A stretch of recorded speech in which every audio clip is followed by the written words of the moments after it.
I don't know how good Akron is. I'm going to tell you, I don't think they're very good. That doesn't mean that Robbie didn't have a hell of a day. A couple of really explosive runs. The touchdown play to Mazio Bennett might be the single best play of the game. That's a debatable point. I won't sit here and tell you it definitely was. But what I liked about it, I was telling Elijah before the show, I liked the way Mazio got himself open and gave the quick flash of his hand and found his quarterback who had already seen him, and it was a beautifully thrown ball for a touchdown. Mazio is coming around. I like what he's doing. We knew he had some chops, and we're starting to see more and more of that. It's disappointing at the same time that you don't have more chemistry being built with Lenoris Sellers in that receiving / tight end core, but you got those guys some work. You got Robbie some work, which was necessary, I think, because he did not look good when he needed to play against LSU in terms of throwing the football. Maybe the confidence wasn't there. So should the need remain, and I think that's the way to say it, I'm not here to break any news because I don't know. We don't have a press conference this week, so we'll hear more from Shane, throughout the course of the week. I guess there'll be a coaches teleconference on Wednesday that he'll be part of. But otherwise, I don't believe there is I know there's no press conference on a Tuesday, and I don't believe he's doing the call-in show this week. I believe that's going to be a basketball-themed call-in show. It will on Wednesday. So we'll get some word that trickles out from practice and things like that. And Shane's not, as he said the other day, listen, I wasn't lying to you guys. We do have some dudes that are banged up. And we just needed to see how things went. So, listen, it was, like I said, it was a comfortable 43-point victory over a not-so-good team. But you did everything you needed to do. And we have, at times, seen the Gamecocks, other schools too, but we're talking Gamecocks today, struggle in these games. And sometimes it's a struggle. Or if not, just, not quite look like you wanted to from a fan perspective. Or get a 50-7 final score result. Yeah, you just don't get a lot of that. I told Elijah as well, and as I compare and contrast the opener with this one, obviously, two conference games sandwiched in between. Old Dominion came here expecting to win the football game, and I believe played with that level of mentality throughout. I don't know if Akron felt the exact same way. I'm not saying Joe Moorhead just says, "Hey guys, we're just here to come and do a job and have fun with it." They're not doing that either. But I don't know if their intensity was matched, with what the Monarchs brought in here in game one. And you've got Carolina working through some issues, in game one as well. So a much more complete performance. I thought the offensive line was really good. I thought the play calling, I really enjoyed what Dowell was doing. What'd you tell me the percentage was on play actions? Yeah, the play action, it was, I believe it was 42.9% of the dropbacks from Robbie Ashford came off play action. I like it. I look, Dowell, well, any OC, any play caller gets criticized if folks think it's not going well. Rarely do you say, the play calling was good. I thought the play calling was really good. Play to his strengths. Yeah. That's all you can ask from a play caller. I enjoyed what they were able to do. So, there's that. Defense did what the defense has been doing. The defense was rather dominant throughout the game. Akron punted 10 times, y'all. The punter got a lot of work. 10 times. So, and again, the only score was kind of a busted play, right? Not too dissimilar, not the same either, but not too dissimilar to one of the touchdowns that Old Dominion got. The Akron punted more times than they got first downs. Yeah. So, Carolina defense was the Carolina defense, and that is now becoming the strength and hallmark of the team. To me, the moment of the night, if you will, indulge me here, was Davis Bevell. His emotion after throwing a touchdown pass, that's why sports matter to a lot of people. I thought that was absolutely fantastic. He's an in-state kid, played at a big-time program, wasn't going to crack the lineup, wants a chance to finish it out, probably didn't believe he was good. Listen, you wonder if all things are equal and Lenoris is healthy, Does Davis get in the game the other night? Maybe, maybe not. I don't know. But he did, and he played well. He played well. Do a touchdown pass. But to see his reaction and then to see everybody on the sideline, players, coaches, staffers, anybody. I mean, heck, I was almost waiting for like the side judge to pat him on the head, man. Like, way to go, kid. You know? Would have been funny. The red hat. Like, there you go, boy. Good for you. One of the guys that's holding the chains. Yeah, you know. No, it was awesome.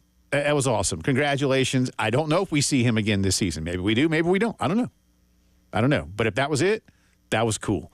Attaway got a couple of scores. You know, now you're concerned, obviously, about really what was becoming sort of a big three, right? What do we know about Lenoris? What do we know about Raheem Sanders? What do we know about Jared Brown? Right now, Coach Beamer says and I got the quote, I think everybody should be fine for Ole Miss. That was from the teleconference last night. I think everybody should be fine for Ole Miss. That is close to almost definitive.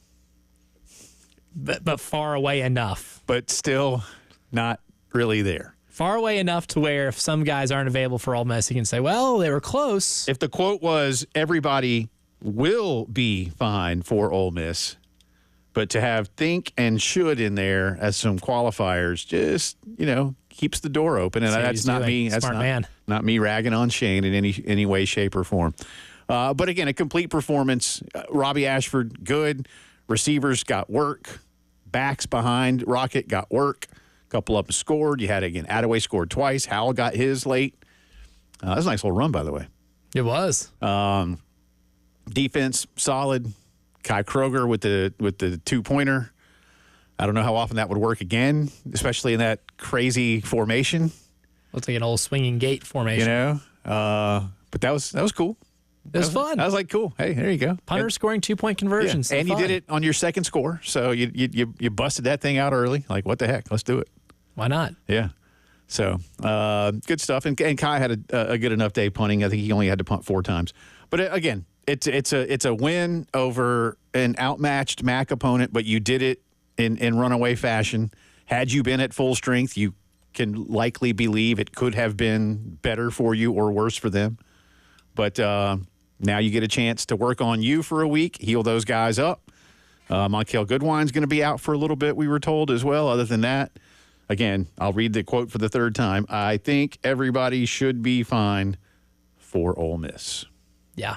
So there you go. Think and should are words that do a lot of heavy lifting. But hey, before I toss it to you, coming out of September 3-1, I think you're lying to yourself if you are a Gamecock football fan if you said, no.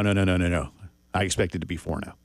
Oh, you absolutely would. Yeah, you absolutely would. You come out. I know how much the LSU game hurt, and I know how well they played. I get it, man. But everybody that supports that team, if you said, hey, now I'm not going to tell you what the results are. I'm just going to say, when you go into the off week before Ole Miss, will you take 3-1 and 1-1 in conference play? Absolutely. Everybody signs up for it. Everybody signs up. Yes, everybody does. And that's even with the nugget that, there are 3 halves of football in which you don't have Lenore Sellers. Yeah. Pretty much, and then three halves and maybe an extra quarter sprinkled in there because of the Kentucky game. Second quarter. So, I mean, realistically speaking, that's 7 quarters of football you were without Lenore Sellers. And you're able to go 3-1 in this stretch. Yeah. You take that in a heartbeat. Yep. And there are a lot of good takeaways too. Like, I mean, we'll talk about this game a lot, and there's only so much you can really take away from a 50-7 win over an Akron team that, if they win one more game this year, that would be an accomplishment for them. But another thing too to mention, it's nice to see Gage Larvadan healthy. That was a guy that you thought would be in the mix as one of your top 3 receivers this year. He ran 2 routes over 20-plus yards and were targeted and caught them both. And one of them was a very tough contested catch. He looked healthy. Yeah. He looked like he's going to be able to help you. You lose Rocket Sanders early in the game. He had 1 run attempt, and he caught 1 pass and got a little banged up, and you're not going to roll the dice on him getting hurt worse in a game like Akron. So you sit him the rest of the game. Running game doesn't skip a beat. You're picking up, in terms of sack-adjusted rushing yards, you're picking up 6 yards a carry. All in all, you got to line up against another football team, an FBS opponent, and smack them around for 4 quarters and do what you're supposed to do against a team that comes into your building to collect a $1.5 million check. There are a lot of teams that get that big check and sometimes come away with wins. Ask North Carolina how their dance with an FBS opponent or a group of 5 opponent went this past weekend. They scored 50 points and lost by 3 touchdowns. That's the thing, man. It's like, oh, they scored 50. They're good. Don't ask how much they gave up. They lost by a basketball score. They did, man. 70-50. Yeah, hilarious. We can get into that a whole lot later, too. But bottom line, look, you play with a backup quarterback, backup running backs, and you're still able to score 50 points. Defense looked as good as they have all year long. And you come out with an easy win where you're absolutely not sweating it. And you're at no point in that game where you ever truly sweating it. And that's the big thing, too. No. Then the Old Dominion game, it's like, well, if Old Dominion keeps this thing close in the second half, then there might be, a little bit of a lemon butt factor in that stadium. You didn't even have anything remotely close to that. You accomplished the mission. You made it out alive. We think they should be healthy for Ole Miss. And if that's the case, and you get 2 weeks to prepare for a team that will be waltzing into Willie B as a top 5 team in the country, then I think you're feeling a lot better about your chances because you've been able to at least take care of the business at hand. Yeah, Georgia or Alabama will fall out of the top 5, you would think. I suppose if Georgia were to lose, they could maybe only slip to 5. That depends on the fashion in which they lose to. If one of them ends up actually, I think Georgia's going to win, though. Smacking up the other, then but we'll see. That'll change some things. We got some thoughts, or I got a stat on that one, too. I didn't come up with it, but a stat on that Alabama-Georgia game that we're already talking about. That's a game of the week, yeah? I'd say so, yeah. Oh, yeah, the game that's been like the SEC championship game, 4 of the last 5 years? Yeah. Yeah, I'd say so. I think that's one of interest. Let's hear from you guys on what we saw on Saturday, where your biggest concerns still lie, headed into the first of 2 opportunities to work on you. But really, this is this may be the most opportune bye week in the history of South Carolina football. I don't know that for sure. It's the biggest one this year so far. But it is very fortuitous at this point in time. 803-404-6100. Call us up. Hit us up on the Firehouse Subs text line, 803-404-6100 for either one of those. And we get y'all's thoughts, hear from Shane and the players, more on all of what happened in college football and the NFL as the postgame show rolls on.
Did I or do I? Oh, yeah, tons of confidence. I mean, he showed that tonight. I was just talking to Steve walking down the hall. I mean, I knew he played well, but holy smokes, 243 yards passing and 133 yards rushing. I mean, it was pretty dang sporty. And did some good things. There's, I'm sure, some plays he'd like to have back for sure, but I thought he prepared the right way and performed really, really well tonight.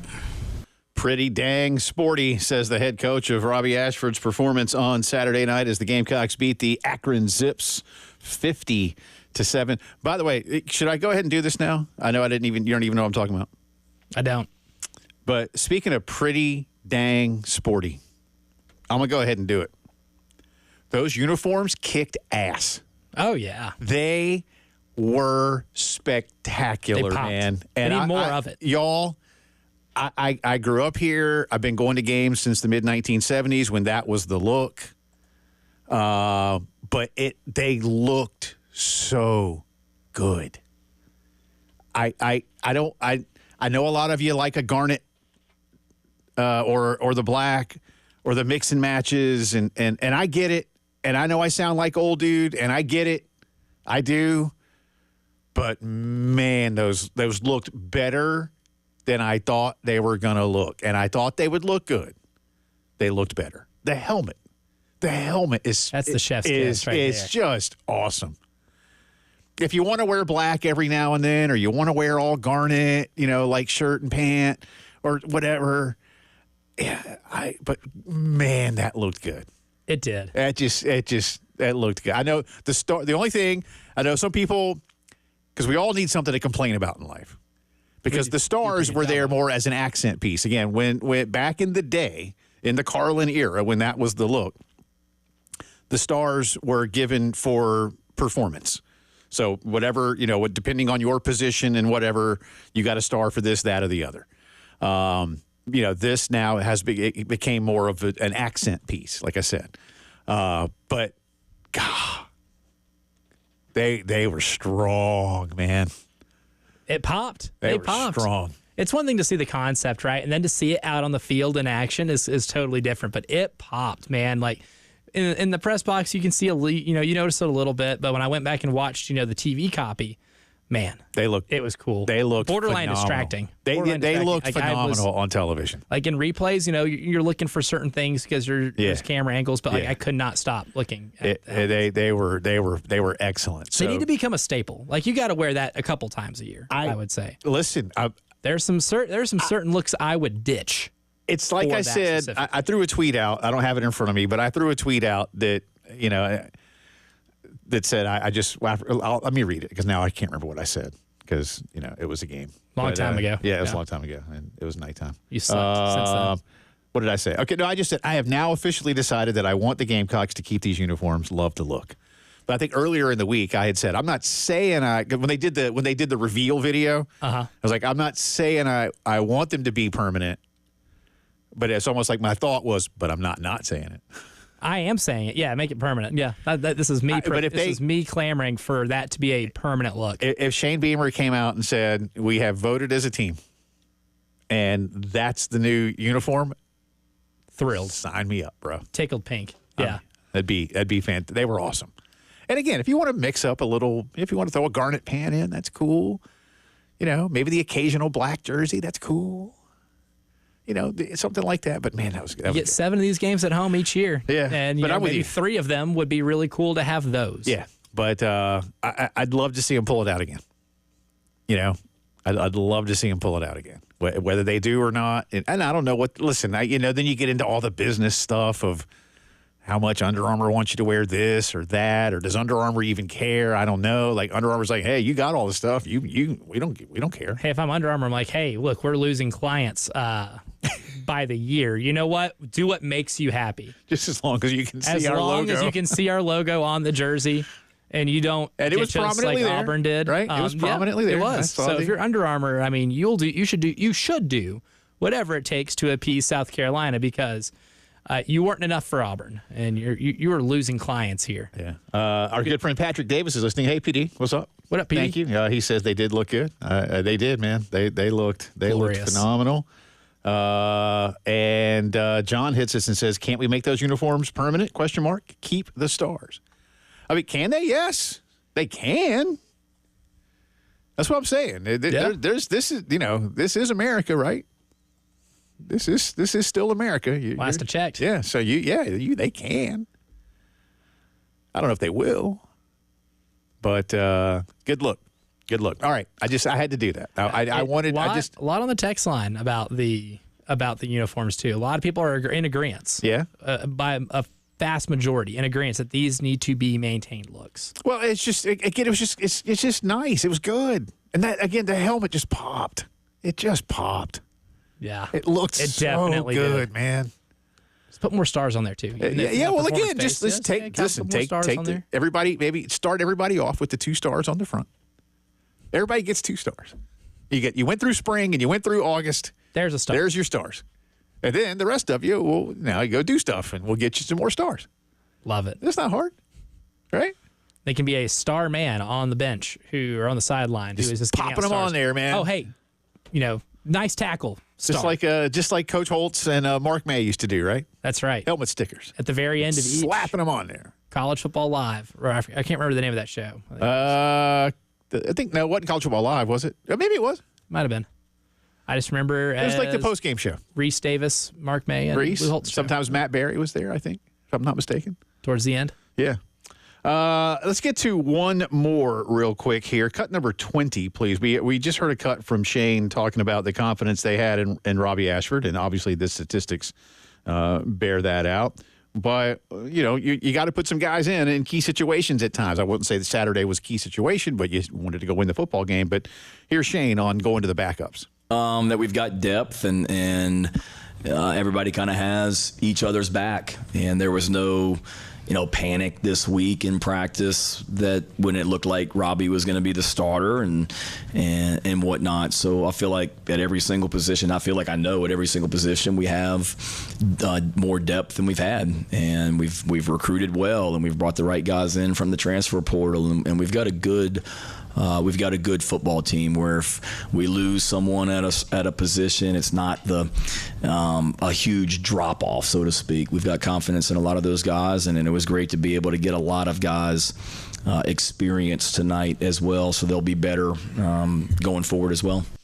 Like I say, you get guys feeling good, you get them incorporated. Attaway scores twice. Mm-hmm. Howell got his touchdown. Again, the Davis Bevel one. I think that, like I said, for those of you who missed my opening comments, the just highlight of the evening was for me was that. Again, I think the best play of the game was the Ashford touchdown to Bennett. That was a beauty. That was a beauty. But I thought the best moment of the game was Bevel completing that touchdown pass and his emotion, which was A, and then B, everybody congregating toward him and understanding what the moment meant. This is why we do this. I think it said a lot about what has been built on that sideline, in that locker room, on those practice fields, et cetera, et cetera. I don't want to get too hokey about it, but I do believe that.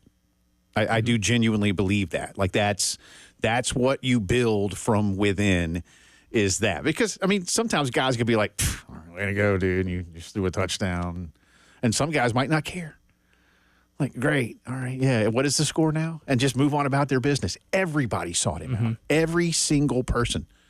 I joked with you. I was like, waiting for like you said, waiting for the chain gang guy to smack the red hat. Give him a high five. Yeah. Something like that. That was cool.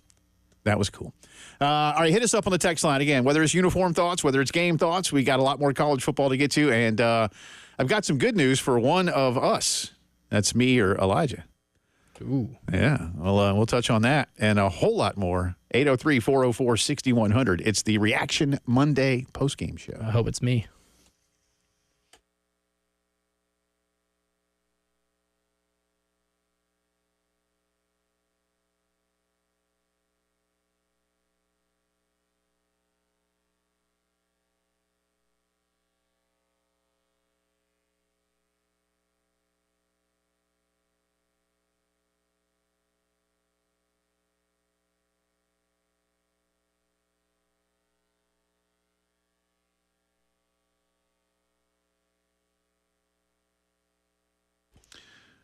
All right, guys, getting a little bit older, not feeling like you used to, thinking, man, when I was in my 20s and 30s, I was like a football player.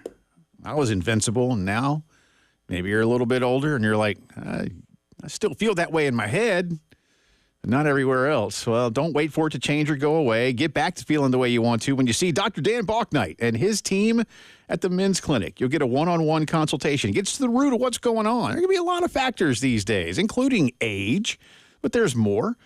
You'll get a good, conversation and find out where those gaps might be. No such thing as a one-size-fits-all treatment at the men's clinic. They are experts in healthcare for men. They're dedicated to making you feel like yourself again. Set up that consultation right now, 803-875-MENS, and learn more at themensclinicsc.com.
We got a thing, with me and Lenoris being able to run really good.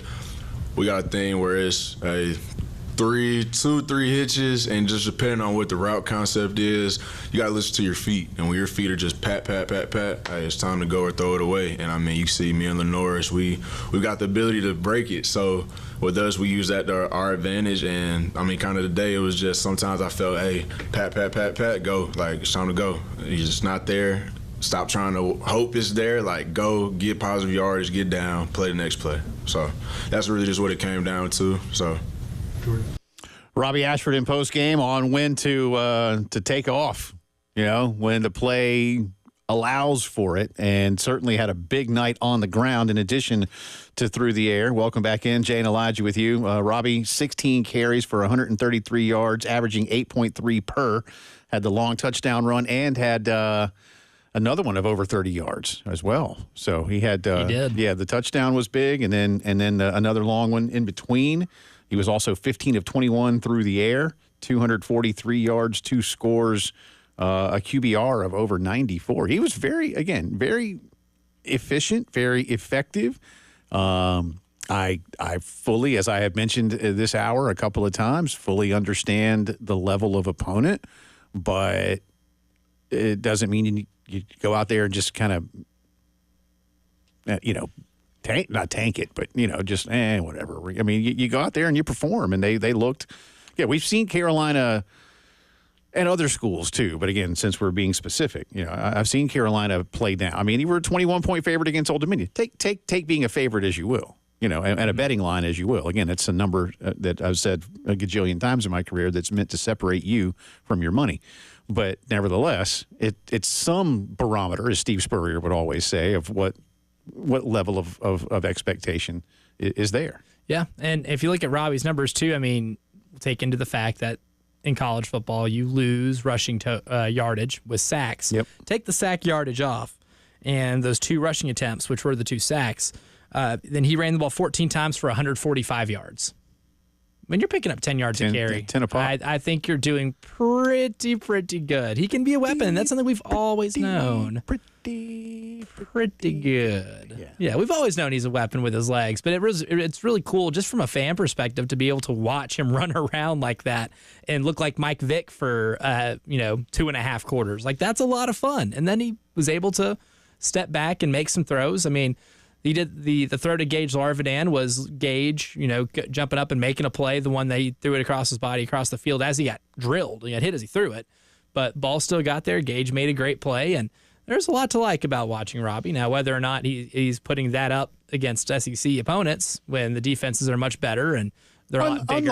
Unlikely, but I think he showed that he can help you out, and that's really all you need to ask from a backup quarterback. And if your backup quarterback can start a whole game like this and give you 145 real rushing yards and 243 real passing yards, then I think you're going to take that every day of the week. Cohesion and confidence, man. Games like that, cohesion and confidence. 12 different Gamecocks caught the football on Saturday, and that was one of your big points of one of the things that you talked about in postgame, let's put it that way. Yeah, absolutely. That's one thing I wanted to ask Shane about was that, look, there's been, some monitoring done by like exactly how many guys can you get involved in the passing game. We're seeing a slow improvement with these wide receivers in the pass game, at least just getting them involved, right?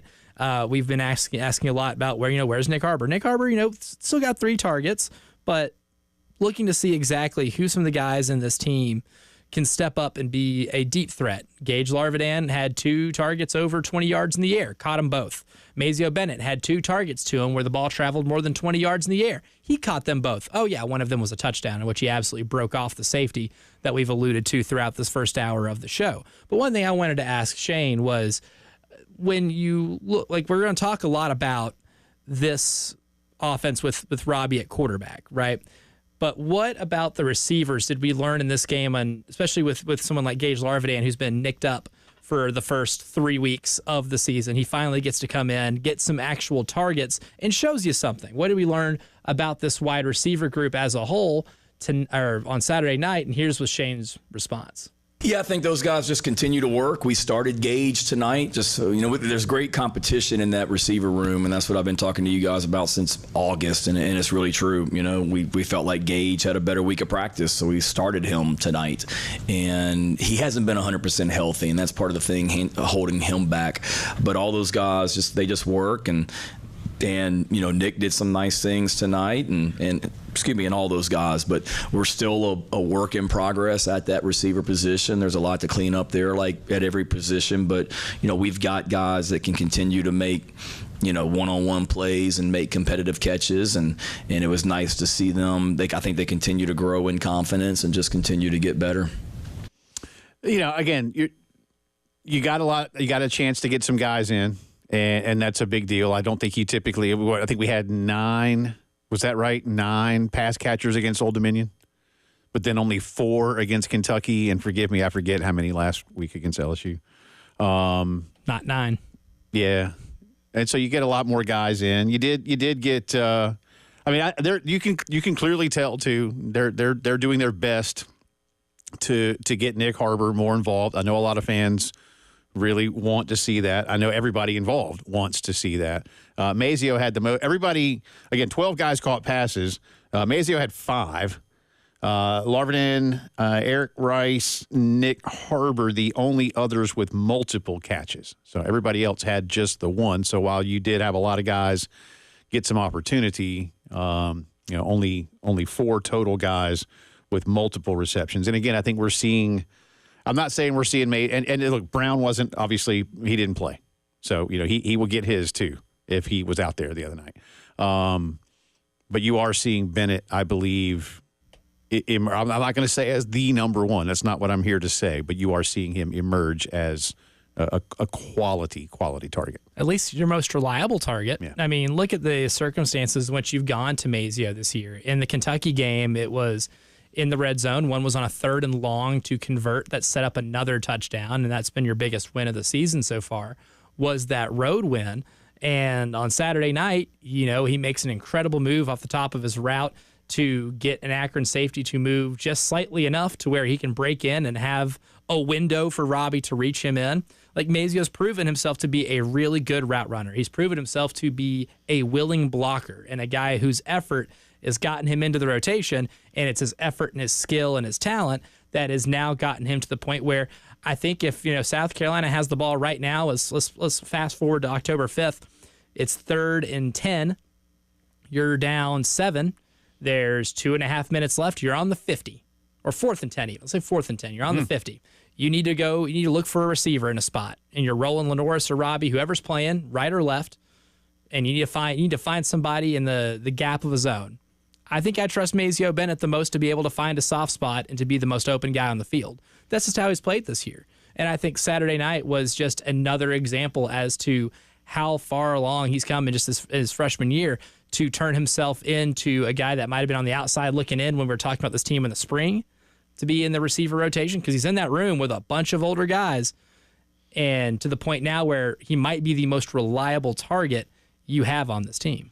803-404-6100. Lots more on Carolina Akron, and we'll start taking a look at what happened all around college football this weekend, including Tennessee making a statement. You're listening to the Postgame Show.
Bunts in the backfield, 3 wide receiver set. Ashford, play action inside, wants to throw. Now going to go down the middle. Got a man wide open. Caught! Touchdown, Carolina! Touchdown! Mazio Bennett from 30 yards out. I don't know if we can question Robbie Ashford or not. That's as good as a post route as you'll ever see. The extra point could make it 14-0 Carolina with 53 seconds to go in the first quarter. Todd Ellis on the call there, and actually, that's when they went for 2. But that was a beauty. It was well executed. That was a beauty. I don't think Kai got touched. No. The whole thing. So good stuff. Welcome back in. Jay and Elijah with you. 803-404-6100 to be a part of the program. Let's get on the phone lines. Cornell is up next. What's up? Yes, sir. Well, Macy Bennett with that post right, that was a great right runner while at Jared Rice, and he was wide open. And our quarterback, Bob, this is real good on all the plays. Shane Beaver called last Saturday. While this was getting on the radio, I got glaucoma in mind, and I listened to the game and everything, and our defense lights out. They play tremendous of a defense, and Booger Hunt and Dylan Stewart, all them guys on defense, they were outstanding. But our offense, getting the click and the play, real good. The patient offense, Shane Beaver and Dal Logan are running in that system, and it's perfection. I believe we're gonna win some game. And in November, we're going to beat the Clemson Tigers. Come November. We're going to beat the Clemson Tigers. And I figure, we got a chance to beat Texas A&M, and we got a good chance to beat Oklahoma. Oklahoma, they play on that good last Saturday. Yeah. But they have a mistake on offense and defense. I believe we good. We are good. Well, they can certainly play some defense, Cornell, and thank you for the phone call. I appreciate you listening, man. Yeah, I thought the play calling Saturday night was excellent, and Elijah, to your point, play to the strengths. Again, I'm not getting on fans can get critical of a lot of things, and that's fine. I'm right there with you on plenty of occasions. I do think some of the complaining this season specifically about Dowell Loggins' play calling has been overblown because what I have seen, especially as I watch a game a second time, is more often than not execution. I'm not saying that there haven't been some that he wishes he hadn't called, and he has told us there are some. Everybody that's going to be you can have what you feel is a nearly perfect game, and if you're a play caller, you're going to say, yeah, but when I went back and watched it, boy, I didn't realize that like maybe the safeties had gone here, and if I had called this instead of that, I got a wide open look, or whatever it might be. Or, oh, man, the linebackers were cheating back for something. I could have driven a Mack truck through there if I had called a run play. Whatever it might be. But I do think that the play calling has been better. And, again, you won't hear as many compliments as you do complaints, and that's fine. Again, I'm not here to take anybody to task. But I agree with you, Cornell. I thought it was a well-called game. And let me say again, the caveat is I know who you played. You've got to figure that into it as well. I was just looking, by the way. Let me go back to it. Carolina only has right now a 20.3% chance of beating Mississippi, according to the current FPI that is listed. Again, they run 10,000 simulations a day. I'm not here to say anything other than that's what's there. That you can take it as you will. And he didn't mention Mississippi. He mentioned A&M and Oklahoma. Very winnable games. I know. We'll talk more about Oklahoma in a minute, but so there's that. And they'll be vulnerable. Well, at least they have Dylan Gabriel at quarterback. Yeah, good thing they ponied up to keep him there so he wouldn't walk and lead. Oh. No. Just kidding. No, he ain't walking through that door. Do we have a like a golf clap sounder on here? Can you find that? We have to somewhere. Can you scroll through real quick and see if we can there you go. Top. Yeah, you go. Top left. All right. Hold on. Yeah. Hold on. Don't hit it yet. When I point to you, I want you to hit it. You got it. I'd like to congratulate Elijah Campbell for winning. Yeah, give it up. This week's Wild Card Showdown. Give it up. Tom, Your boy's Frank, back. Apologize, boys. Tom and Frank were our listeners Friday out at Columbia Craft. They each went 2 and 3. You and I both went 3 and 2. Mano y mano. And you win the tiebreaker by 9 yards. The tiebreaker statistic for the week was total offense for Nico Iamaleava of the Tennessee Volunteers. Only 209 total yards of offense for Nico. Was honestly expecting more, but Oklahoma can play defense. But Elijah guessed 281 to my 290. So I got the numerals right. You did. And that should count for something, but it doesn't. I will buy you an oatmeal cream pie. But I looked at it today and I was like, I got the numerals right.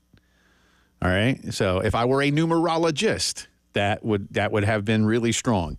Unfortunately, it doesn't matter. So Elijah Campbell technically wins the week. Yours truly now at 9 and 11 against the spread through the first month of the year. Elijah is 7 and 13. But we did have We're coming back. We did have winning records. So Tom, Frank, again, sorry boys. Let's see. My wins were the Steelers, the Ravens, and the Florida Gators, who still have a football team. They still do, and a coach for now. Elijah's wins were Michigan over Southern California, also Baltimore, and you took the Utes. I did. To cover out at OK State. Not only did they cover, they were the outright winner. And they did so without Cam Rising. They did. So we didn't get the senior bowl that we were. Yeah, it's true, because Cam is like 58, and the guy for Oklahoma State is like 53. That's right. Those guys put up really good numbers on the field and at the Shoney's Senior Buffet. Cam Rising is like snake bit, man, because it's not always the same. Like this time, it's like he's got stitches in his hand. Well, I mean, at this point, he might literally be snake bit. Yeah, what might have been a snake? It might have been a snake that did it to where he can't grip the ball anymore. There's a lot going on with that man. More from you guys talking Carolina, Akron. We'll take a look around the college football landscape as well. New AP poll is out. Talk some NFL too. The Panthers won? What? Who?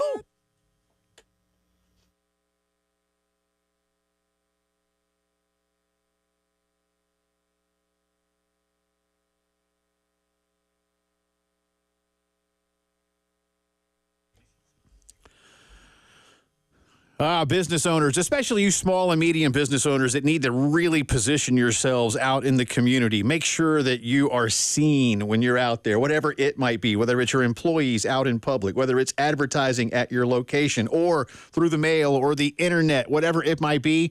Go see our friends Ken and Anna Holloway and their team at Minuteman Press. They are quite literally about a block and a half away from where I'm sitting right here on Gervais Street in downtown Columbia in the old Apex Graphics building. But now Minuteman Press is doing so much more than simply printing. They can do graphic design. They can do promotional products. In fact, 300,000 different types of promotional products, embroidery, screen printing, laser engraving, and so much more. Ken and Anna, both Carolina graduates, really love the city, really love the university, ready to help you out with any and all of your needs. Check them out right now. Learn a whole lot more about how you can promote your business at Minuteman.com.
4 o'clock on this Monday afternoon. Welcome back in. It's the Postgame Show. Second hour coming at you from the Herndon Chevy Studios in downtown Columbia. He's Elijah Campbell. I'm Jay Phillips. You are you, and the two of us appreciate you choosing to be with us here this afternoon. Talked a lot of Gamecocks in the last hour. Get back around to that for you throughout the afternoon as the Gamecocks beat Akron 50-7.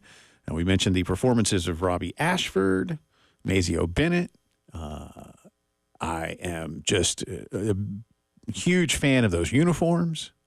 The uniforms, the star of the show. Man, they were and again on TV. You're right, man. You know, you go back and you watch. I was watching again this morning, doing some show prep, and man, they pop. They just pop. Is there anything South Carolina football related with a higher approval rating over, the course of a few days, let it sit in than those uniforms? You said you got a few hits on the text line. You wanna give us maybe a representative text or two on the Firehouse Subs text line on what people are saying about this? Yeah, absolutely. One person, nameless texter here, says, I agree totally. The uniforms and helmets were awesome. I love the jersey with the larger numbers and numbers on the sleeve with Carolina across the chest. But the helmets were freaking awesome in all caps. The larger block C really popped, and I like the 2 stars up front. That should be our standard helmet. Come on, Coach Beamer, make it happen. Definitely agree on the number part, too. The numbers were bigger. I could see the numbers better in the press box. Yeah. I liked all of it. It helped me selfishly. I liked all of it. I did. Give me one more that you like. Got another one here, another nameless texter. Yes, nameless texter here. The first uniforms in a long time that made me say, wow, and text some buddies about how strong they looked. Yeah. I agree. Those are awesome, man. That's just it. They're awesome. And I realize it's a uniform. Like I said, you can run around in tank top and jorts if you're winning. Nobody cares. But it's fun to win when you're looking good. Yeah, you do look good. There's something to be said for that. Style points matter. Yeah, absolutely. Firm believer that style points matter. Yeah. Hit us up if you got some comments, but I'm here. I'm here for you. So if we need to start a lobbying campaign for this, we can do. I'll do it, man. I'm good at annoying people about things, so I will make sure. I'll bug the hell out of you. I'm gonna bug the hell out of whoever's in charge of this, that they need to make this a more common occurrence. You can do it on the road too. I mean, you can bring the helmets on the road and still have like a large just Carolina listen, across the top. When that was the uniform, they wore. It was basically a solid white. They wore the white shirt. Yeah, we don't have to isolate it to just home games too. We can bring that bad boy on the road. Yeah. We should. Absolutely should. Yeah, I'm here. Again, I'm here for that. And again, if you want to throw in the occasional something or other, that's cool.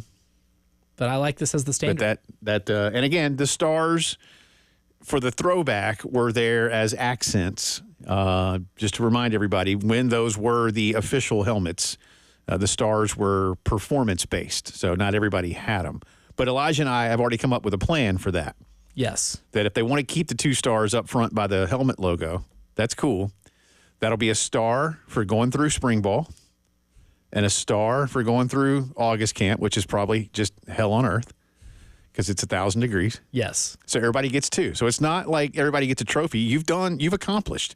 You've made it here. It ain't exactly like cold in April in Columbia. I live here. No. And it ain't that. That's when the humidity rolls back in. Yeah. I'm telling you, I mean, Amari Huggins Bruce, hope he's having fun at Louisville. He would not have earned 2 stars. No. You'd had 1, and that would have been it. That's right. You got to make it through both. But I would volunteer as tribute to be the star czar on the sideline who's slapping stars on helmets after every good play.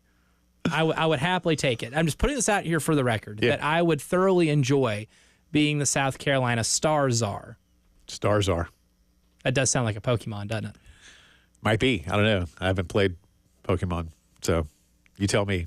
I know Pikachu. Really struck me as a Pokemon guy, so a little surprised. But I only know Pikachu from something from like a Saturday Night Live skit or something, and like somebody just kept saying Pikachu, and I was like, I don't know what that means, but it sounds fun. That's the entire vocabulary of that creature. Yeah, you would be correct. That's all it says. That's all it says. Pikachu. It's like Groot. I do like Groot. I know Groot. Groot knows Groot. Yeah. I am Groot. Yeah. It's kind of like Ron Burgundy, but different. Exactly, except he doesn't read off teleprompter. I highly doubt he reads. By the way, quick aside and free plug for those of you who are just either you're a fan of Guardians of the Galaxy or a fan of roller coasters, and when you combine the two, but the Guardians of the Galaxy ride at Epcot is spectacular. Ooh, I bet it is. I've been twice. Have not been to Epcot as an adult. You need to go. You need to go, my man. You need to go. I'd give it a chance. Yeah, that's all I'm going to tell you. Let's get into a few things going on around college football. You want to do the poll, or do you want to talk about a couple of games first? I'll let you decide. Let's do the poll. All right, we'll do the poll. And while we're still riding the high of this win, and here's the thing too: in a 50-7 game, there's a lot of things that you can look at as positives. But I would like to know what's the biggest positive that we can take for the Gamecocks in their 50-7 win over Akron. Are the four that just popped to mind: Robbie Ashford.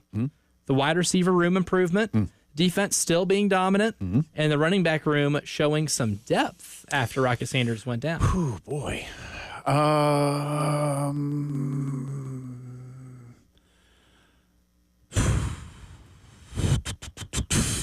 Wide receivers? That's a good one. I see. I mean, they're all wide receivers. That's kind of what I was kind of thinking, though, like the defense nearly tossed a shutout. They did. They almost had a donut. Which at SEC Media Day, Steve Williams told us that was the goal. But Robbie Ashford, 46% of the almost 200 votes. I mean, look, that doesn't surprise me. And he was terrific. Again, he was fun. I love a good fun game from a dual threat quarterback. That was a fun, quintessential dual threat quarterback game. I mean, he had nearly 400 yards of total offense. Yeah, and if you adjust for the sacks, I mean that's 14 carries for 145 yards. So he's picking up 10 yards a pop on the ground, over 10 yards a pop on the ground, and then threw for almost 250 and did not throw an interception. Right. I mean, according to Pro Football Focus, he had 3 big-time throws, what they considered big-time throws, and 0 turnover-worthy plays. I saw something that was he the highest-rated quarterback in the country this weekend? He was. That's kind of crazy. Your backup quarterback, Robbie Ashford. That's I know Auburn sure could use him or somebody.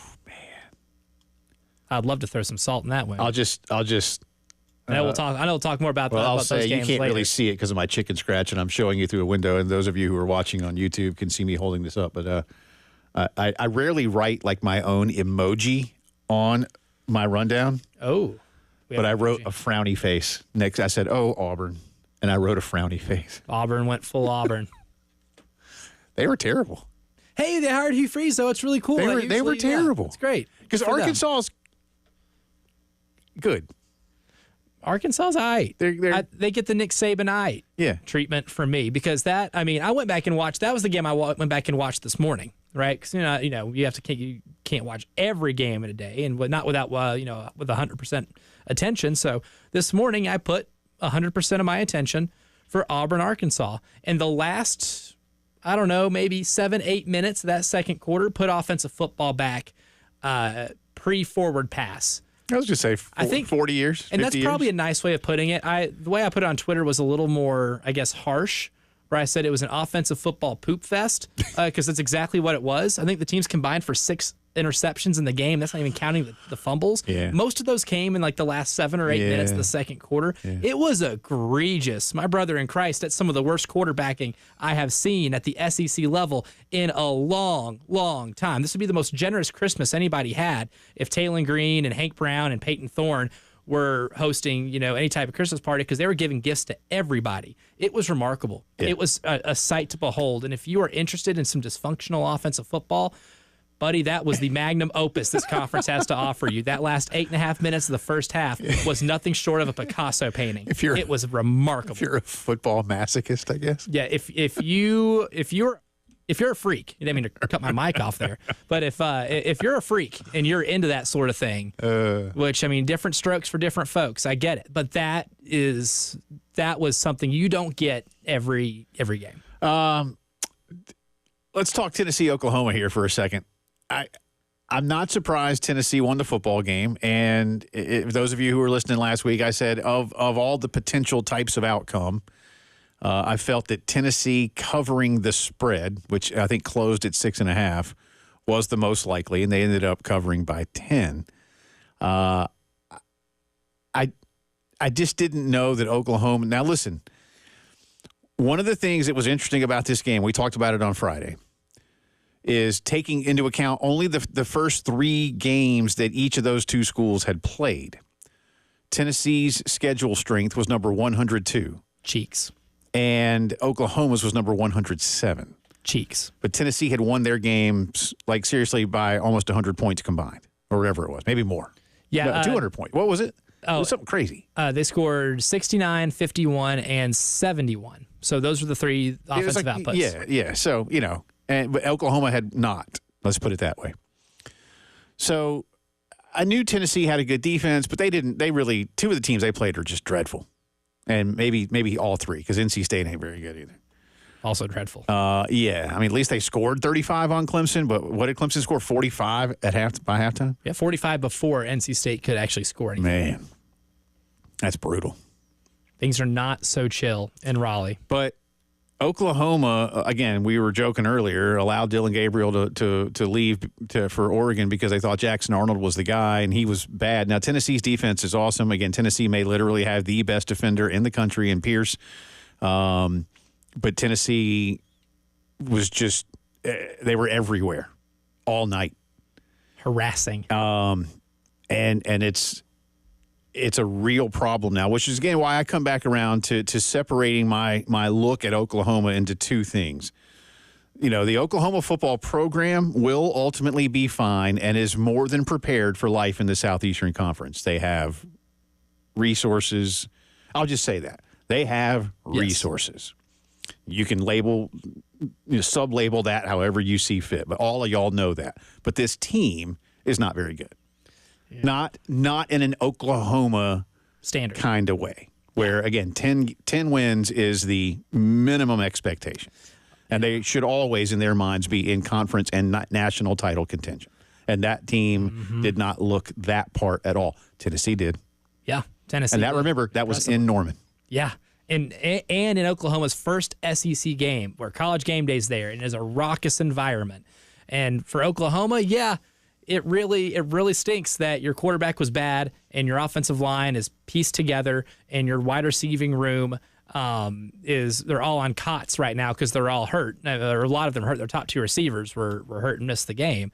But you should still have been way more competitive than that. I mean, they averaged maybe a yard a rush. I think they had 34 team rushes for 36 yards. Yeah. That ain't going to get it done. And Tennessee proved they didn't have to throw the ball for a bajillion yards for that offense to be effective. They had to settle for a lot of field goals, but they played it smart, took those points when they needed to, and they ran the ball, I want to say 49 times. It was 49 rushing attempts. And in the second half of that game, just completely choked Oklahoma out. And I'm sure Josh Heupel would have loved to have won that by 50.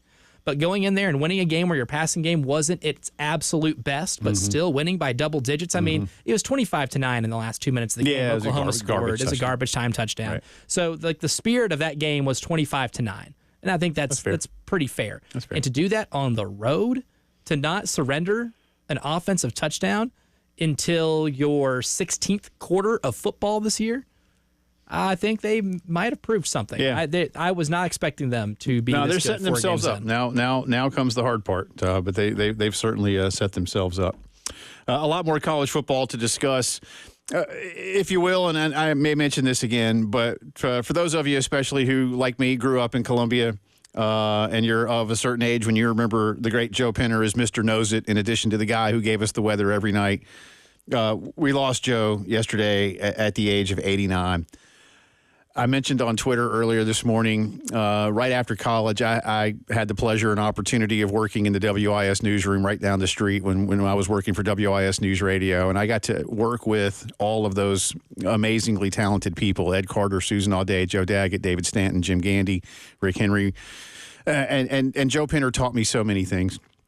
About the broadcasting part, about the on-air part. And he was a hero and an idol for a lot of us as little kids. Again, he was Mr. Knows It, and he was awesome. And when I got to meet him and work with him every day, what struck me most was that he was that person all the time. He was a wonderful, wonderful human being, and I'm thinking a lot about his family, both his professional and his personal family, because he meant so much to Columbia, South Carolina. Rest in peace, Joe. We love you.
Welcome back into the postgame show. Coming up in, let's say, 25-ish minutes or so, we're going to give you a chance to win tickets to Carolina Ole Miss.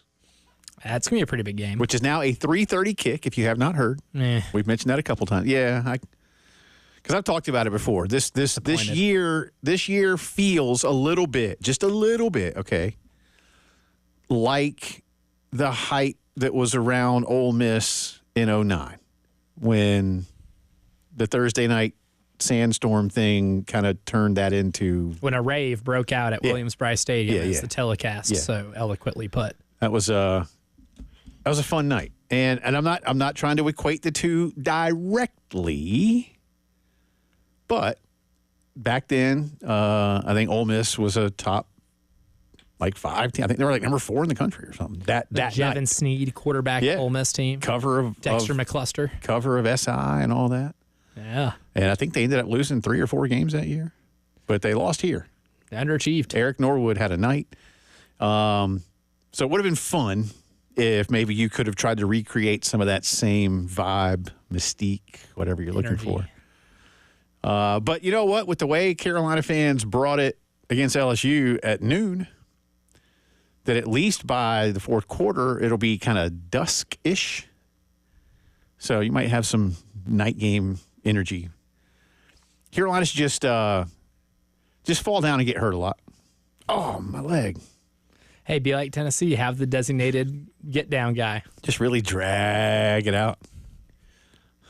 Have a nagging foot injury. Well, look, a 3:30 game doesn't actually kick until, 3:40? Yeah, the kick times are usually a little bit deceptive. That's usually the time it goes live. The TV goes live. So don't call yet. Don't call yet. But shortly you'll give you the FM radio cue to call, and that'll be your chance. Yeah, no, don't call yet. We see somebody calling in right now. Yeah, Don't call yet. Yep, do not. Nope, this is not your cue to call. So time out. Soon. There's another one. Soon. Stop. It's gone. Not yet. You call now, you will get me on the other end of the phone, and I will talk your ear off. I want you. I don't know if I want you to play this sound for me first, and then we'll talk about it. I do. Play cut 35, please. We're just going. I want you to hear this, and then we're gonna come back. We're gonna do this in reverse. Cut 35. Embarrassing day, shocking day. You shouldn't be at North Carolina and lose to a Group of 5 team. Period. There are no excuses. Our defense, who played great all spring, all preseason, and played outstanding for the first 3 games, looked awful today. We had communication problems. We had missed tackles. We had guys wide open for a touchdown. Our special teams, who had been better than the 3 teams we had played the first 3 games, had an onside kick that hit us in the chest and they get for a score. Had a block punt that they get for a score. Jacoby, I thought, played really, really well. He even had an interception for a touchdown right before the half, and Connor came in for one play and fumbled the ball, and that ended up being a touchdown. So it can only come back to one person, and that's me. That's Mack Brown after North Carolina lost at Kenan Stadium to James Madison 70-50. Now, look, JMU is a good football team. But Mack is right. North Carolina should win that game. North Carolina scored 50 points and lost at home. By 3 touchdowns. Because James Madison scored 70 points. James Madison scored more points in the first half than North Carolina scored in the game. I mean, let that sink in for a minute. Now, Mack is being mildly diplomatic, like a coach needs to be, when he says things like, it's all on me. It is. Here's the thing. Hugh Freeze should take a page on that. And let me say, I was not watching this game as it was unfolding. I was not watching this game live. I have seen highlights and I have seen some recaps. What I gather is that was a North Carolina team that was like, so are we playing the former president himself, who's 200 and whatever years old? Yeah, I think that one's out of eligibility. I mean, that's about what I know that's a dumb way to put it, but so I'm being super dumb on purpose to make a point. Like, all I can gather is that mentally, they could not have cared less about playing that football game. That cannot happen. You can lose, right? Because JMU's a good program. Yeah, they're a good football That can team. happen. Yeah, you can lose. But it was 53-21 at halftime. James Madison scored 25 points in the first quarter and followed up with 28 points in the second quarter. Now, after that, they could basically kind of coast. They only scored 17 points. I mean, what the heck, man? Go for 100.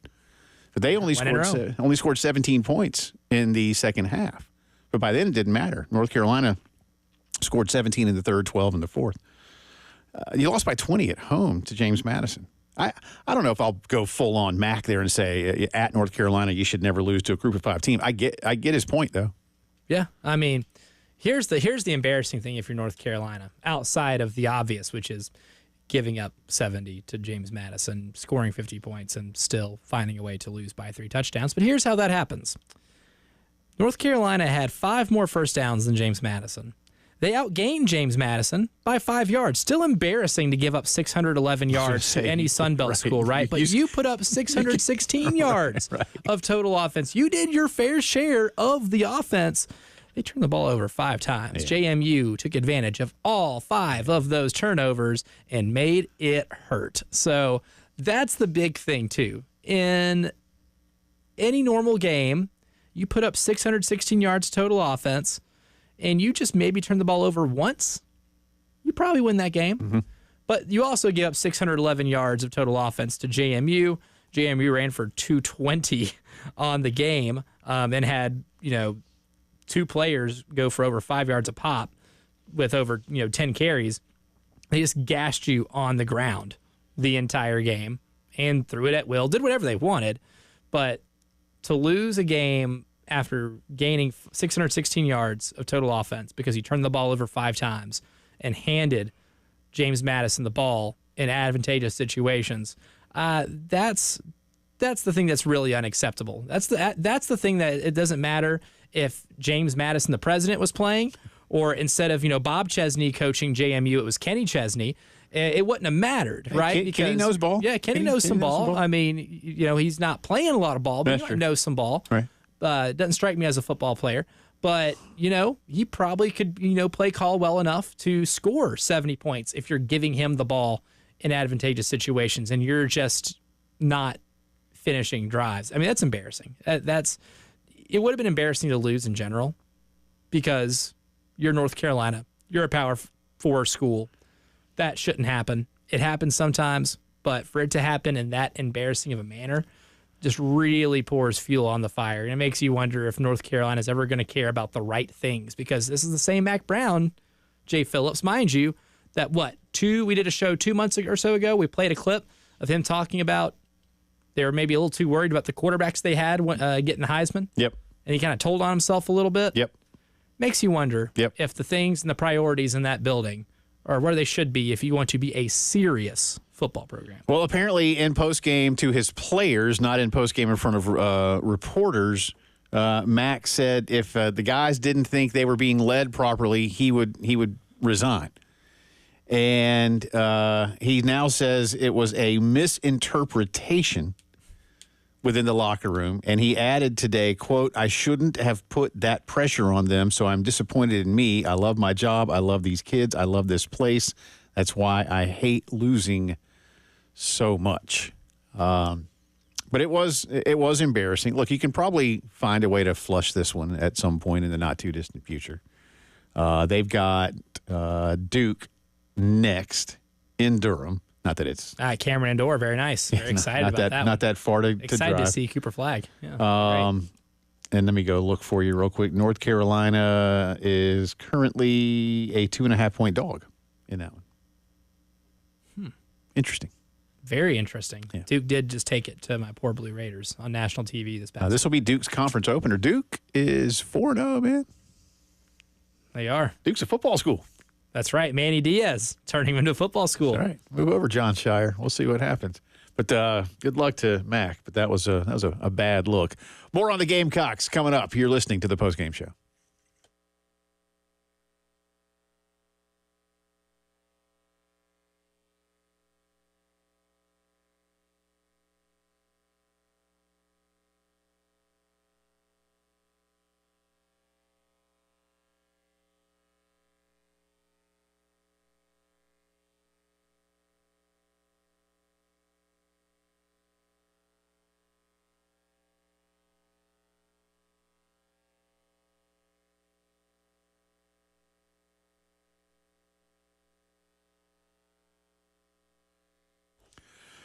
Love telling you about our great friends at AAA Heating and Air. And now Roy and Dana Finley and their crew are on the hunt to find the oldest AC unit in the Midlands. You heard me right. Do you think it's yours? If you do think it's yours, it may pay off in the form of a brand new HVAC system. See, here's what's going on. AAA Heating and Air is now having a contest called My Oldest AC. And here's how you can win. Head over to their website, myoldair.com. Complete the online entry form.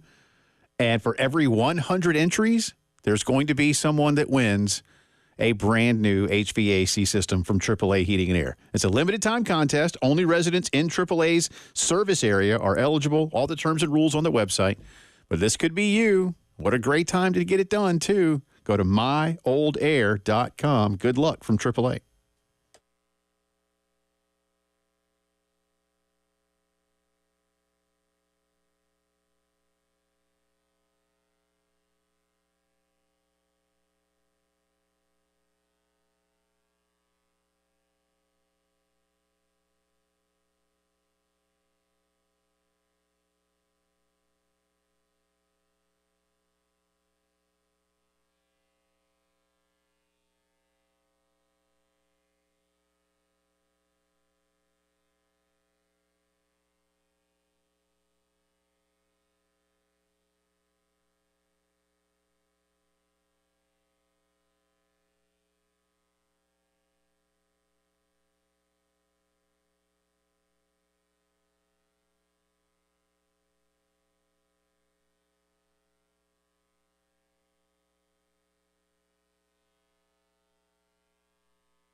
From the WIS Traffic Studios, I'm Elijah Campbell with just one accident to get to you. Just one. Good job, team. We have an accident in Lexington County over on US 21 at Charleston Highway southbound over at South Carolina 35 near 12th Street. That accident is causing a pretty significant delay, though, so it's moving very slowly there on 21. But other than that, there is nothing that I'm seeing right now. We still have some long-term construction, like on I-20 between exit 64 and exit 65, and on 26 between exit 108A and exit 125. That's still there, but only one active accident to report.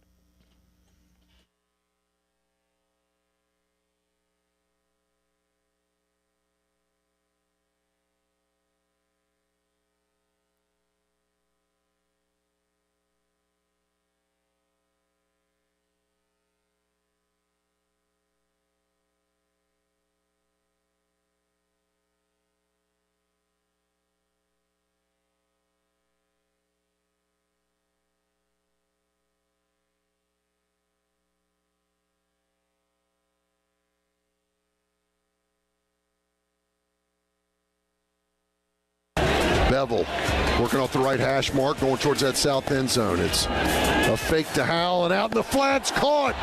And that's Connor Cox off the bench and into the end zone. That's how you do it. I'll give you 10 plays. You give me a touchdown from 9 yards out. Touchdown, Carolina. Touchdown, Connor Cox. The sophomore from Jacksonville, his first touchdown ever. And a nice, good catch. And Davis Bevel, impressive on that drive. It really was. Welcome back in. That's Todd Ellis on the call. South Carolina over Akron Saturday night, 50-7. Mentioned earlier, by the way, welcome back in. He's Elijah Campbell. I'm Jay Phillips. Thank you for being with us. Mentioned earlier, I think the single best play of the night, in my opinion, was the first quarter touchdown to Mazio Bennett, 30 yards right over the middle. Beautiful route. Mazio got himself open. Robbie hit him with a strike. But the coolest moment of the game was seeing Davis Bevel after throwing that touchdown pass to Connor Cox.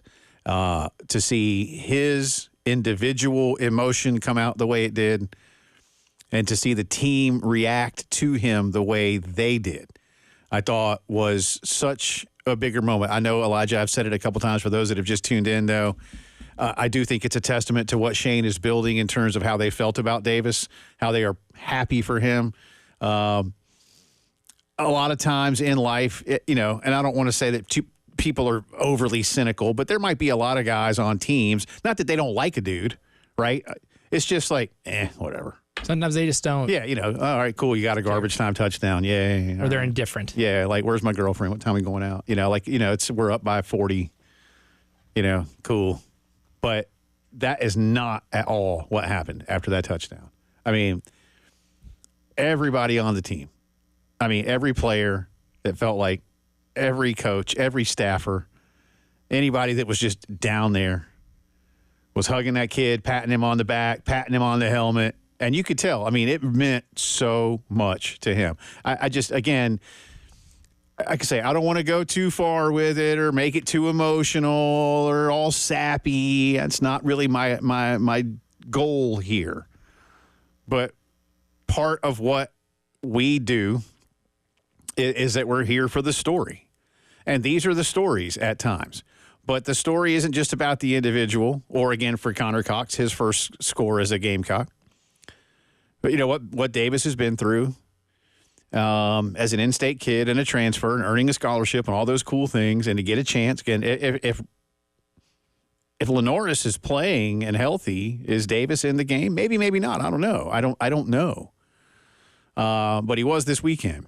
But I do believe that is the kind of thing when y'all hear, coaches talk about culture and camaraderie and togetherness. You hear our good friend Ryan Brewer, who'll be here tomorrow, talk about brotherhood and all those things. Again, it's not always evident. And I just again, think that's something that was really cool to have seen on Saturday in terms of what Shane is attempting to build here. When I say has built, I think a situation like this, it's never complete. Right? So you can't say that's what he has built. It's what he's building. It's what he's cultivating. It's what he's working on all the time. But I thought that was really cool. I thought that was a really neat moment. It caught me by surprise. I did not, it's not something you think of like, hey, I wonder which of these dudes is going to get really emotional when they score a touchdown tonight. Like, that's not how you go into a game, right? No. But that was that was a cool moment, man. I thoroughly enjoyed seeing what that meant to everybody. Though that picture, there's some pictures of that play that will be hung up in houses. Yeah. That will exist forever. And that's a story that can be told for the rest of their lives. And no matter how much they actually get in the game, whether it be Davis Bevel or, whoever is the walk-on or somebody making a play in a game, that's pretty cool. It's cool. It was cool. 803-404-6100. Let's get back on the phone lines. Ernest is up next. Hey, buddy. Hey, Jay. Like I was telling Elijah before he put me on air, that meant so much to that kid because we don't know the rest of this season or where that may be the only play he ever gets in college football, and he'll remember that for the rest of his life. So what Shane is building here, that's awesome because, you know, these kids come from high school, only a certain percentage make it to college ball, and then from college, only a certain percentage make it to pro. So that might be his one and only shot he's ever gotten or ever going to have. Hopefully he gets more, but like I said, maybe it's his only shot. And yeah, I would get emotional too, you know, because he may never get that shot again. It was cool, Ernest. Thank you, buddy. Again, if Lenoris is healthy, it's more than like, because Robbie didn't come out of the game. The final touchdown run he had, help me out, was right at the beginning of the fourth, correct? I believe so. Let me go back and I can find it too. Yeah, he had his long run in 13 minutes to go. He had the 36-yard touchdown run. And then 5 minutes later, exactly 5 minutes later, wow, was the Bevel touchdown. And Bevel played well. Todd was right in that clip that we had for you from the Gamecock Radio Network from Todd. Bevel looked great, man. Yeah, again, I'll take all things into consideration, including the opponent and the time of the game and things like that. But he was 4 of 6, 33 yards, and the score. That was pretty cool. 803-404-6100. Let's get back onto it. And there you go. The best name in the world. No, kidding. Jay is up next. Hey, bud. Hey, how you doing? Good, sir. Good. Yeah, my favorite part of that was, Cox dives in the end zone and then, might have been reviewed, and you saw Shane and the refs having this conversation. Yeah. Like, guys. Yeah. Like, no. Like, I know we're, trying to make everything official, but can y'all overlook this? Like, don't do that. I was trying to see what it was. I didn't really get a clean look. Honestly, I didn't go back and it was. I guess they just got to review him, right? And maybe there was it was the pylon. Yeah. I guess you popped the pylon. He clearly was in. Yeah. So it was. He clearly was in. It was just really funny to watch. Yeah, that but you're right. Yeah, the look on Shane's face was one of like, yeah, come on, y'all, what are we doing here? Yeah. Yeah. And did you even notice the one official he was talking to, Jay, kind of. I don't want to say agreed, but I guess now that you're making me go back and recall it, I don't mean it that way, but like now that I'm recalling it, even that one official Shane was talking to was kind of like, yeah, I get it. There was definitely that smirk. Like, I know we got it, but we got to do it. You saw Sean Elliott in the back chiming in too.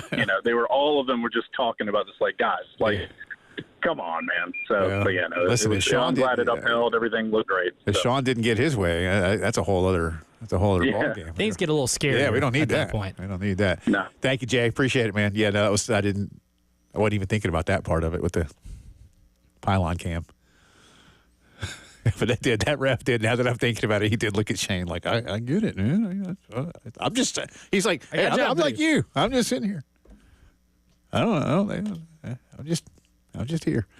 Brian, wait, going to no, I'm sorry. Don't give me get to in order here. My bad. Hang on, Brian. Get to you next. Rob is up next. Hey, Rob. Hey, gentlemen. How are you doing? Good, man. Fantastic. Hey, I just wanted to talk briefly. I watched some of the post-game comments, and it's very evident that the culture Shane Beamer is building is here, and it's working. These guys love each other. I think the moment where Mazio and Juju kind of answered at the same time and then, celebrated is probably going to go viral on social media. But, hey, listen, I just think it's important to remind the fans that we got a bye week coming up. I think the bye week's a great time to reflect and grow, but the fans are going to be bored too. When you're out here in the public spaces, on the message boards, and even at the game coming up for Ole Miss, just give that positive energy. We give a lot of energy as Carolina fans, and that's kind of a double-edged sword. Just want to remind everybody, whenever we do start to face adversity, just continue to uplift these players. We don't want to be another hurdle they have to go through in their life. We want to be something that encourages them whenever they are down. So love everybody y'all are doing, and look forward to seeing South Carolina beat Ole Miss. People are going to start questioning at that point whether or not we can beat Alabama, and I think we've got some bright future. There you go. Hey, good advice, Rob. Well said, sir. Well said. Speaking of Ole Miss, want to go? Got a pair of tickets. Caller 4, 803-404-6100. 6,100. You're going to Carolina Ole Miss. Be right back.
All right, full disclosure, don't call again, and you can't right now anyway because the phones are locked, but we were supposed to play that before we gave it away. To thank Mr. Jim and the team at Carolina Honda Powerhouse for all they do for us. For providing those tickets. Who won? That would be Lee Cassidy. Way to go, Lee. Big win for Lee. Shout out. We did that wrong. I take full responsibility. That's a 15-yarder, personal foul. I don't think, is that a 15? I don't know. We'll call it a 15. I want to go. I think that should just be a 5, man. I didn't mean to do it. It's just I went on 3 instead of 4. It's a more false start. It was a it's more false start. It was a hut. That's what we were supposed to do, and I went on hut. That's my fault. Don't even have a defense in here to blame on confusing the signals. Well, there's a glare on the window, and it makes it look like there's 2 of you. So maybe there is 2 of me. It was kind of intimidating. So there might be. What I'm really doing is blaming you while taking full responsibility at the same time. I call that the old Hugh Freeze. I'm like Mac Brown. Yeah. Or Hugh Freeze. Yeah. I see. I love the Hugh Freeze thing where it's totally my fault. I didn't. I should have tackled all those James Madison Dukes. This one's on me. I should have kept the ball out of Arkansas's hands on 5 different occasions throughout the game. That's on me. But thank you, Mr. Jim, and the crew. You're the man, Jim. Carolina Honda Powerhouse, right by the Flying J of on North Columbia. We've been there before. We have a few times. Almost lost my life there once. Not Mr. Jim's fault. Nope. Might have been Deuce's fault. Hey. In the theme of throwing people under the bus. I like it. Yeah, he knows. That's the theme of the segment right here. He knows. Yeah, we were on one of those big reds, and I've told that story before. No, not the gum, man. No, one of those cool Honda ATVs. And Deuce decided that he was going to turn the parking lot of Carolina Honda Powerhouse into a racetrack with Haney and me on the back. Ooh, exciting.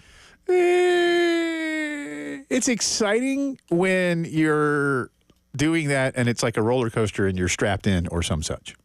And it's safe. Yeah. There's that. Where's your sense of adventure, Jay Phillips? Let's do it again. Let's do it again. I'm good. I'll drive this time. I'm good. Yeah, I don't know if Jim's going to let us anymore. That's just it. I think you learned the lesson the first time. This is why we can't have nice things. Thanks, Deuce.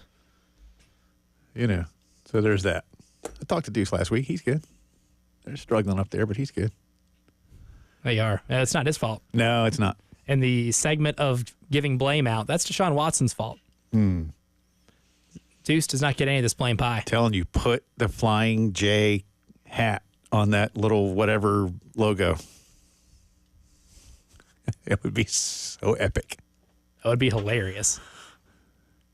Could you just sneak in and paint? What was that commercial? Now I can't remember. It doesn't matter. There are a lot of those.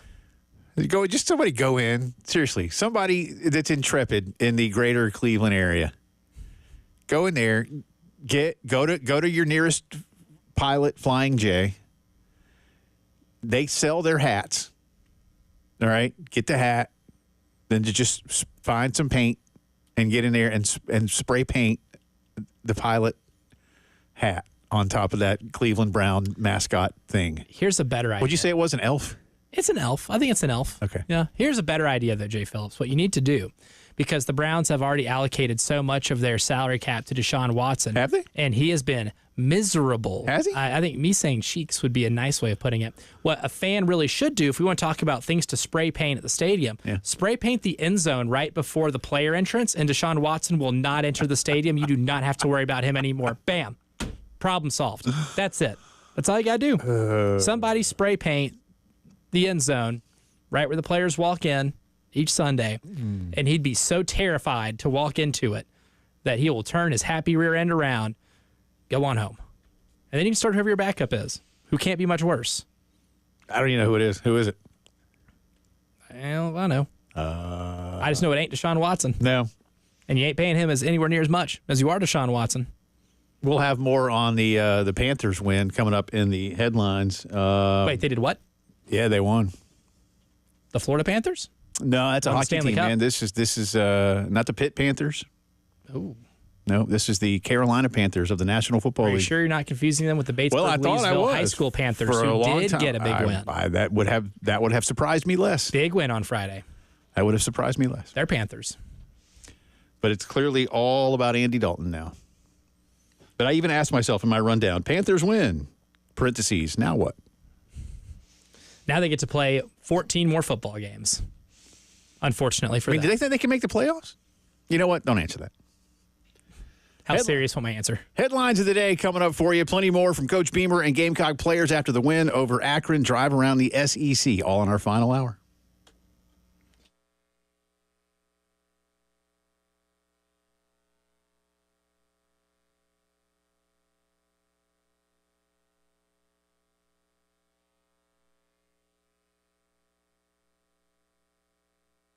Always love telling you about what's going on at Palmetto Citizens Federal Credit Union. Hunting season is here. Tailgate season is here. And maybe it's new vehicle season for you or the family. For those reasons or others, I'm telling you right now, you can save a lot of money at Palmetto Citizens. In fact, there may be no better place than Palmetto Citizens to finance your next vehicle. They offer great low rates on all new to 21 models. They've got some great options as well for older vehicles. Many plans come with no payments for up to 90 days to let you get yourself back on your feet, which is great. Plus, they can finance over 100% of the retail or purchase price on those newer models. And they offer additional coverage and insurance options dealerships can't beat. My wife and I are customers. We love the way we've been treated at Palmetto Citizens. I'm telling you, go out, find that vehicle, then check with Palmetto Citizens before you finance anywhere else and really see how much you can save. 14 locations around town, and you can apply right now at palmettocitizens.org.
From the WIS Traffic Studios, I'm Elijah Campbell with an accident to get to you.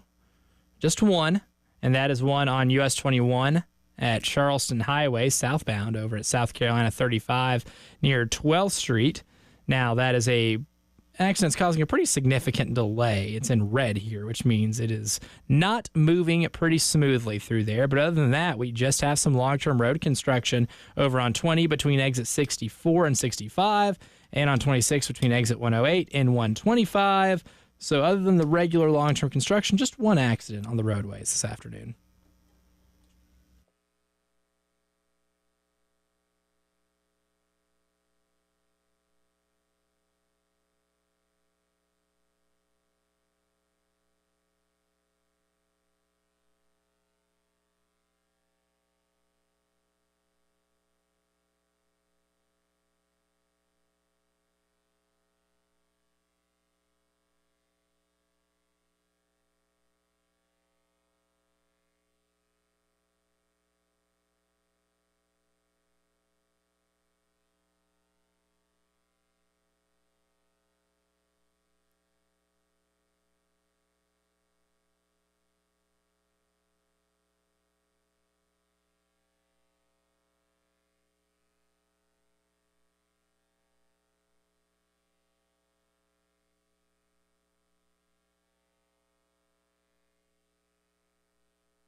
It is 5 o'clock news time on this Monday. Welcome back in. Also, the final hour of the postgame show, along with Elijah Campbell. I'm Jay Phillips. Appreciate you being with us. South Carolina improves to 3-1 on the season with a 50-7 win over the Akron Zips on Saturday night at Williams-Brice Stadium. Lenoris Sellers unable to go, and in his stead, Robbie Ashford put on quite a performance.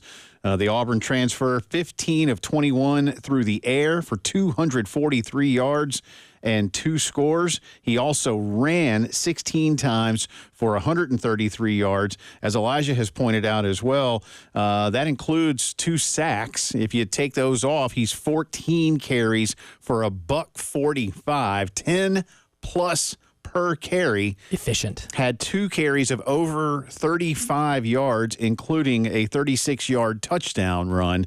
He was absolutely fantastic. Yes, it was against the Akron Zips. We know a lot about that. But in postgame, Shane was asked, was what Robbie did on Saturday night about just what you were calling for him or what was happening during the game? I think a little bit of both. I mean, it wasn't like we changed a ton of what we were doing on offense with him in the game. I mean, game plan wise, we probably had less passes in the game plan than what we typically have with Lenoris, and that's not to say that just Robbie's not as good a passer. It was just we really wanted to lean on the run game tonight. We played with a lot more tempo tonight, trying to go fast and not give them time to get lined up. So that was a little bit of a new thing for us as far as the tempo. Not new, but just new this season as far as that much tempo. So I think it was a combination of scheme and being able to get the ball in the perimeter, but also just the week that he had in practice and just getting more and more confident and comfortable with what we were doing. And then those backs being able to get in there and do what they did. You know, Oscar had some good, nice runs tonight. It was great seeing Matthew Fuller and Jaworn and Juju. You know, we're a better team when Juju's on the field. He did some really nice things for us as well. So I thought everybody took a step, and Robbie was a big part of that. Definitely a big part. South Carolina just fantastic on defense as well. Akron punted the ball 10 times. And as Elijah pointed out, they had more punts, did Akron, than they did first downs. Holy Iowa Batman. Yeah, that's saying something right there. But the Carolina defense, and again, the only touchdown, I don't even want to call it bad defense on Collier. I think they'll position him better next time, and some of it was definitely on him, but it wasn't even, say, the play in the first game against Old Dominion where there was just clearly busted coverage. It was just a mistimed play more than anything else. Other than that, Akron didn't do squat. Got nothing. Yeah. I mean, they just really couldn't. They were just 3 of 13 on third down were the Zips. Carolina wasn't much better now. That's one thing that's got to improve. Carolina was only 5 of 14 on third down, but Carolina was 4 of 5 on fourth, including a touchdown on a fourth down conversion and a couple of fourth and shorts. And the Gamecocks racked up 549 total yards, had the ball for more than 36 minutes. You heard in that cut about Robbie Ashford that Shane was pleased with getting a lot of running backs in the ball game as well. Here's more on that. Well, we wanted going into this game, regardless of the score, close game, tight game, blowout, whatever it might be, we wanted to get those young backs in, Fuller and Howell both, just to get them rolling. And we were able to get them in, and I thought they did some really nice things. I think both those guys, Todd, have a chance to be big-time running backs for us. And we've got to continue to increase their reps because they've got a little juice to them. And they're young and they're learning, but I'm really excited about their ability and potential and future here at Carolina. So there you go, Coach Beamer on that. By the way, more news, Carolina and Ole Miss, if you have not yet heard today, will kick at 3:30 on Saturday afternoon, October the 5th. Again, no game this week, obviously, which means no Shane Beamer press conference tomorrow. We'll still have Bruise Day tomorrow. Ryan will want to recap what happened against Akron. A tradition unlike any other. That's right. And we'll get a birthday recap since last week was his birthday. It was. Yep. He has been a year older for a whole week. That's right.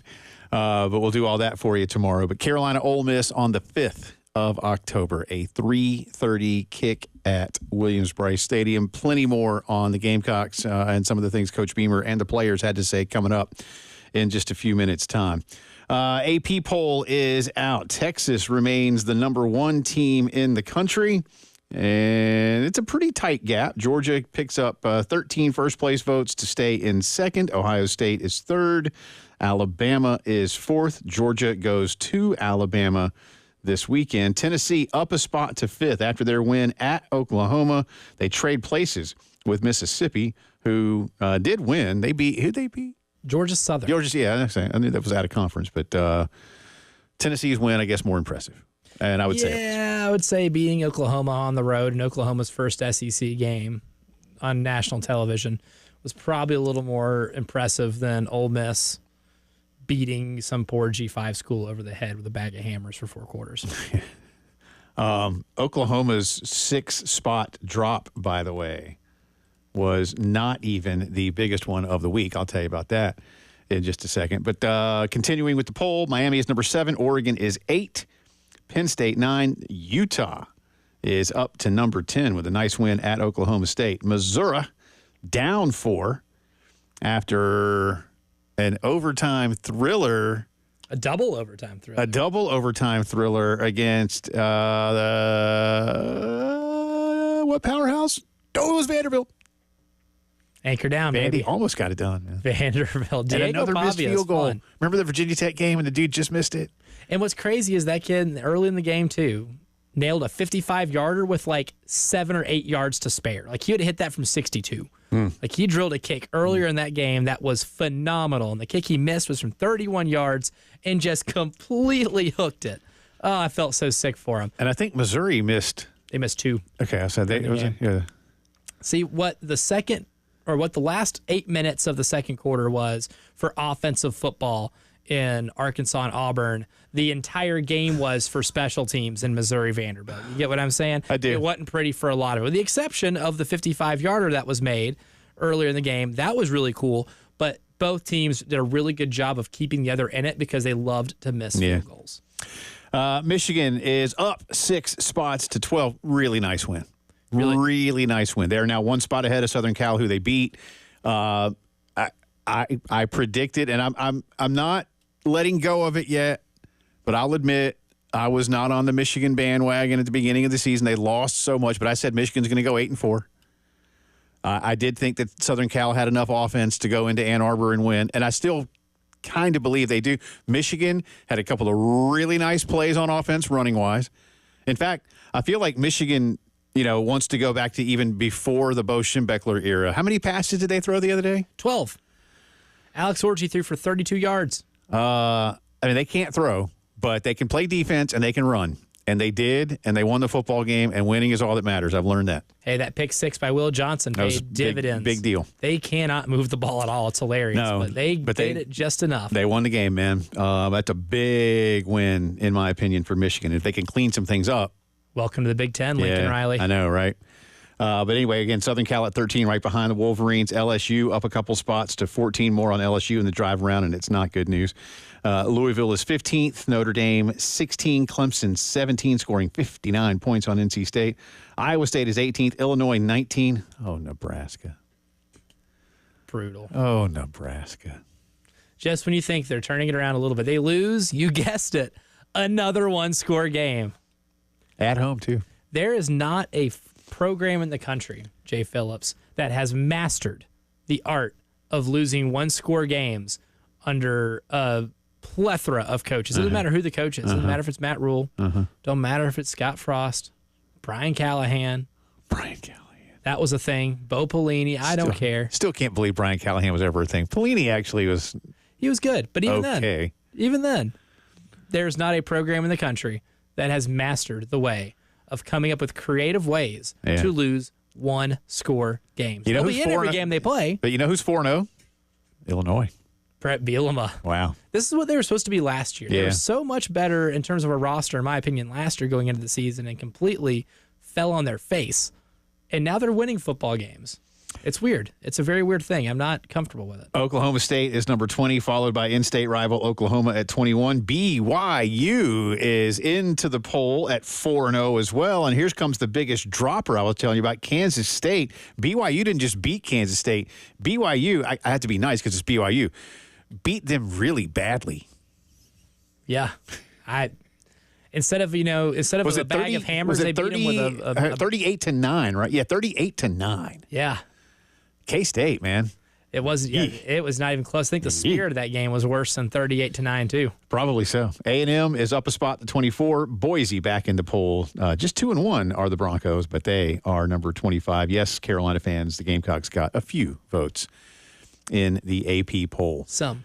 To the National Football League we go, where your Carolina Panthers did not go to 0-3 on the season, and they won a road game. They even scored a touchdown on their opening drive for the first time in like 20-something games. Wow. I know it's not always easy to score on your opening drive, but that was a long streak. Andy Dalton, 26 of 37, 319, 3 touchdowns, no picks, only sacked twice. Chuba Hubbard, 21 carries for $114. It's all about Andy Dalton. Again, look, I could be cynical and serious at the same time here. I mean, so now what? I still don't think this team is very good. No, they're not. I don't know how good the Raiders are now 1-2. I mean, now I think we're going to be going, how did the Raiders win in Baltimore? That's going to be the bigger. And it's going to be because Baltimore decided to take a day off when they weren't supposed to. Can't do that in the National Football League. No. Baltimore did not take the day off against the Ravens. They are the Ravens. I mean, the Chiefs. I knew what I meant. And Baltimore did not take the day off yesterday. They almost did at the end. They took the last quarter off. They did. They almost did. But, that was a good win for the Panthers because any win's a good win at this point in time. Panthers have Well, you've won like 3 or 4 in the last couple of years. Yeah, any win's a pretty good win. They have the Bengals, then they go to Chicago, and then they host the Falcons. That's the next 3 for the Charlotte/Carolina Panthers. Juggernaut. My Braves took 2 or 3 from the Marlins. They needed to sweep. Because you know who did sweep this weekend? Phillies. Or the Mets swept the Phillies. Oof. Yep. Braves off today. So are the Mets. Mets come to Atlanta tomorrow. You basically got to sweep, man. In order to get Well, they're 2 games back.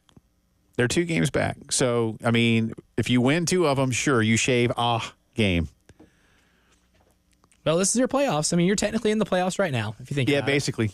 Because you have a chance to eliminate. That's fair. I mean, if I'm SNIT, I'm setting it all up today, and tomorrow the playoffs start. Because that's a fair way to look at it. Don't know if that's going to matter or not. Congratulations to Columbia's own Asia Wilson. She has won her 3rd WNBA MVP award. It's the 2nd time that she has done so unanimously. That is very, very impressive for her. The MVP in 2022 and now in 24.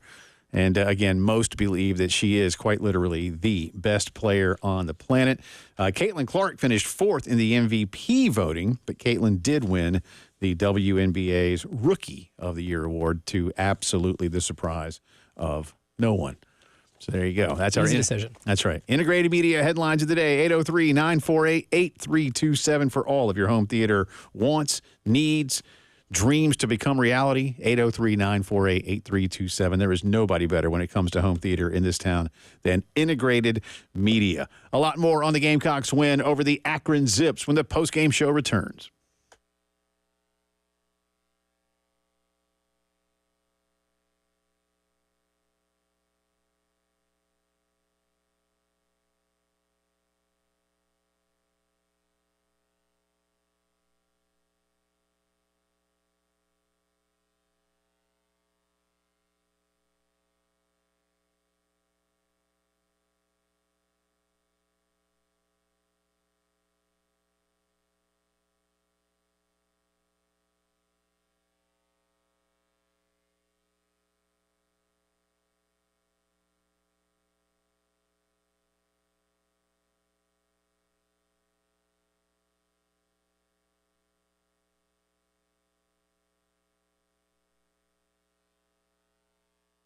Let me tell you about our good friends at the Joint Chiropractic Centers 4 across the city and all kinds of places all across the country. Like if you're traveling out of town, business, work, Gamecock football, You can find a Joint location near you. If you've never been to a chiropractic center, your initial visit at the Joint consists of a consultation, an exam, and a chiropractic adjustment for just $29. And you can ask questions and learn a lot more about what they do. And they've got monthly plans if it's something that you feel can and will help you feel better. That's what they want to do at the Joint. It's to improve overall health of patients with affordable, convenient chiropractic care.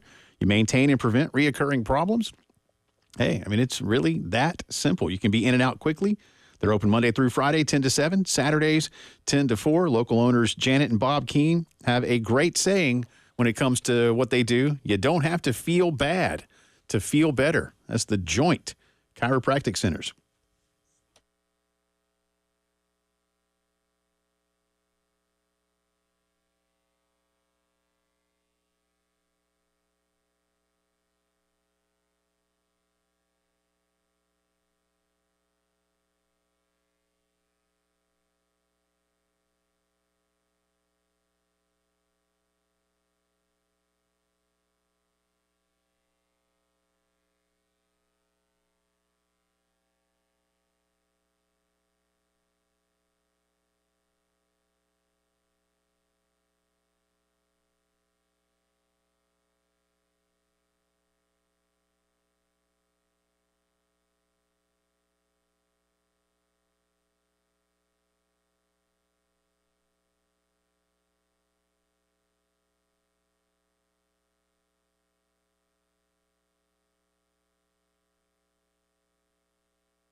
Play of the drive. Robbie Ashford working off the right hash mark. Juju moves to his right. Now Bennett comes in motion over to the right side. Watch for Harbor.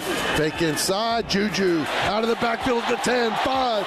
Touchdown Carolina. Touchdown.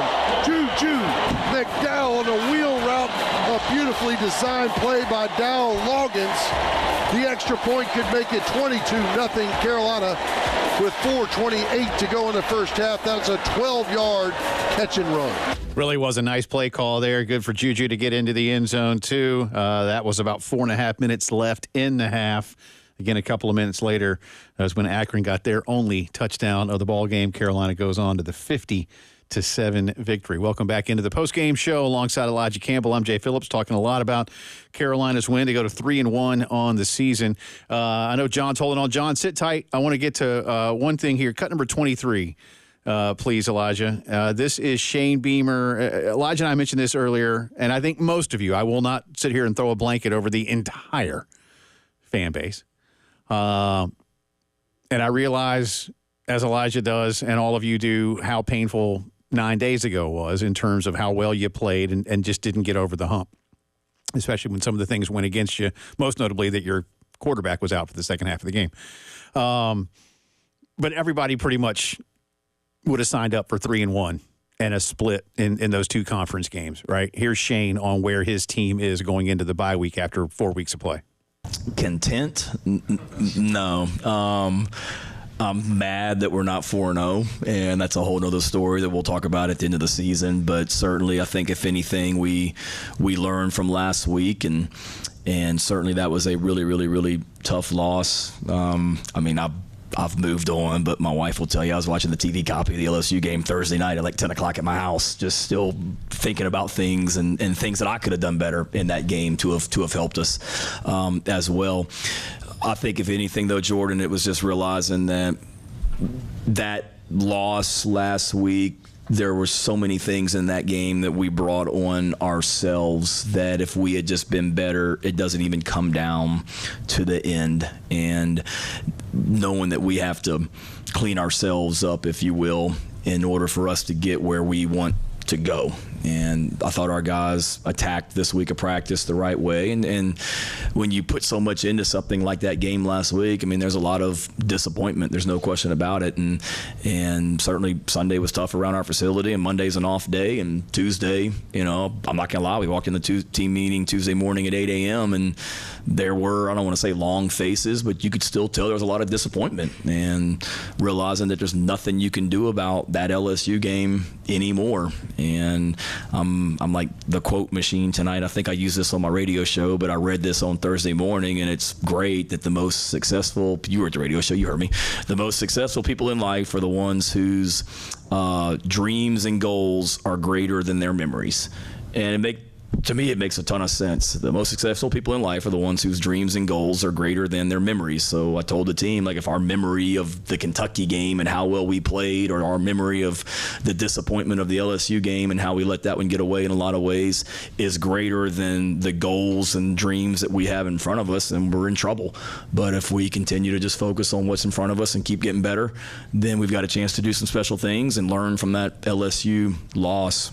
So, we've moved on. Nothing you can do about it right now, but we better have learned from it where we don't, get ourselves in situations like that again with some of the self-inflicted things that we had last week against those guys as well. Well said. When I heard that yesterday, I was like, all right, Shane getting philosophical, because I did not hear the Thursday call-in show. I was like, oh, I like that. We should have played that on Friday. I guess we just didn't have that cut, or we didn't get to it. Yeah, maybe we just didn't get to it. All right. That's pretty good, though. That's but he's solid. right. He's right. I mean, a lot of bad things happen to all of us as folk. And I suppose if you dwell too much on those negatives, it comes back to bite you. It is. Well, right? because then you're not focused on the future. That's right. That's right. So that's good. But listen. Wooden-esque. Very John Wooden-esque. Or quote. like Yoda-esque. Ben Kenobi. I don't know. Well, the sentence was too grammatically sound for it to be Yoda-esque. But I see what you're saying. I see. Yeah, I get it. The fact that they're 3-1, I think going back to July and early August, maybe even after the Old Dominion game, I think people sign up for that.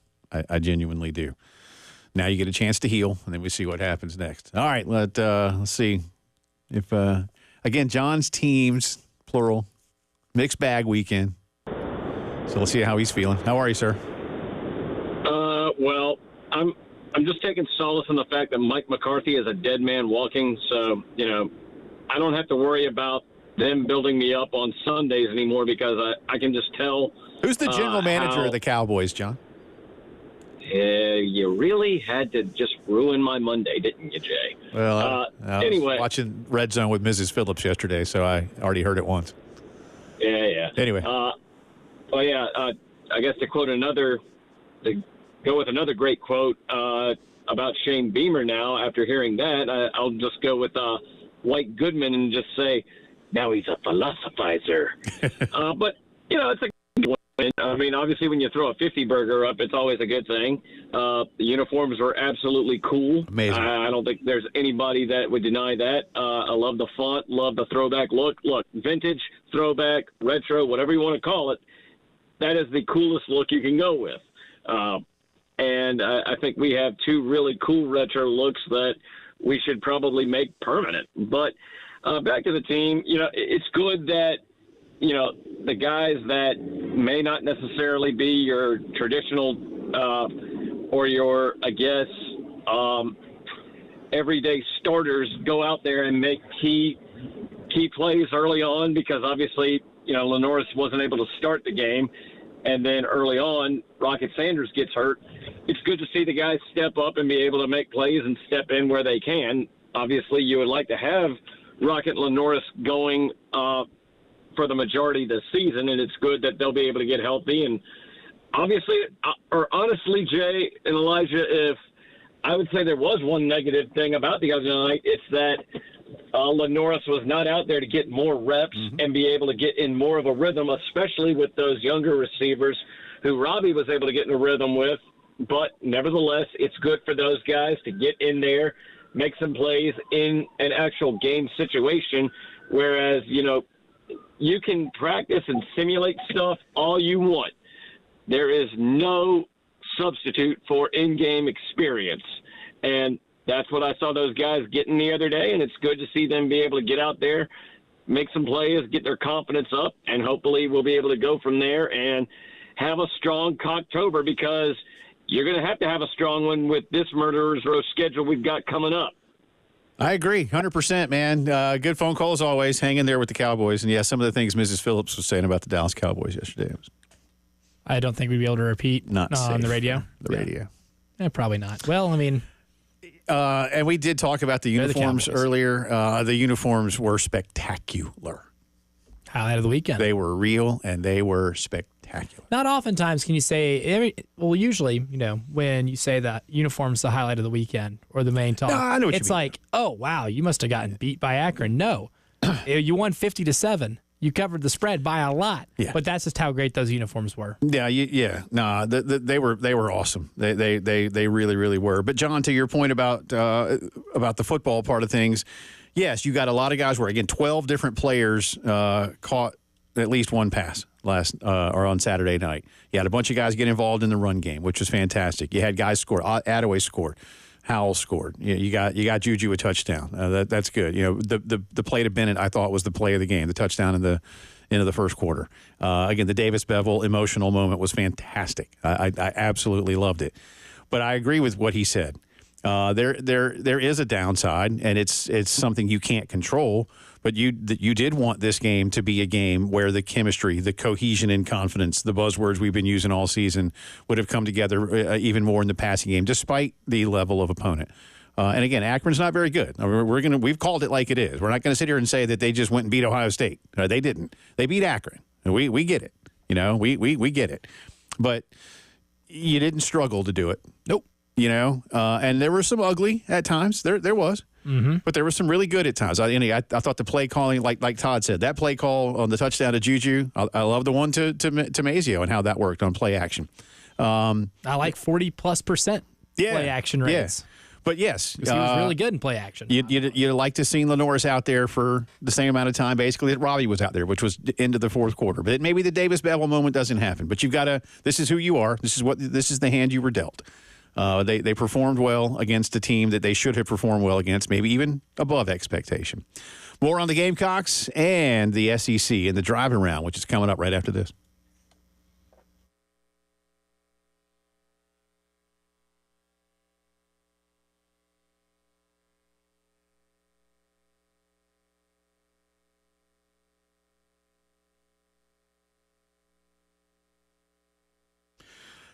All right, so a lot of you were at the ball game on Saturday watching Carolina beat Akron, and we got a home game in a couple of weeks. But after that, it's a couple of road games, all right? How you watching when you're not at the ballpark?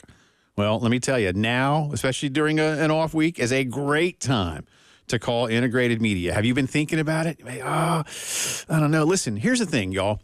The equipment costs are the exact same you're going to pay at any big box store when it comes to what you're going to get from Integrated Media, all right? When it comes to your TVs, your amps, your speakers, all that kind of stuff. The difference is that you are paying for the experts that install them right once. That's it. Don't work with a guy who says, I can do it. I know a guy. Don't do that. Don't do that. Because you know what happens? You have to end up calling Integrated anyway.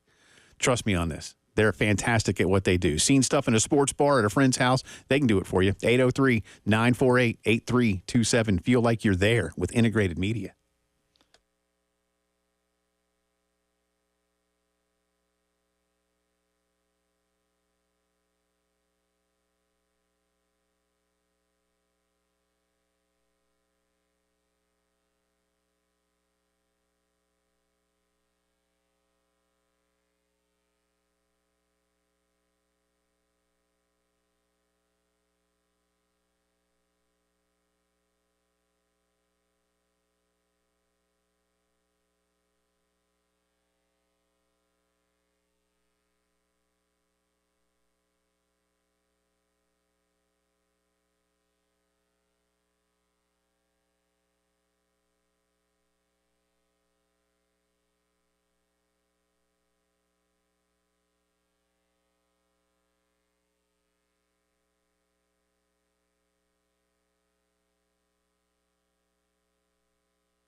From the WIS Traffic Studios, I'm Elijah Campbell with an accident to get to you. That's right, just one. Good job, team.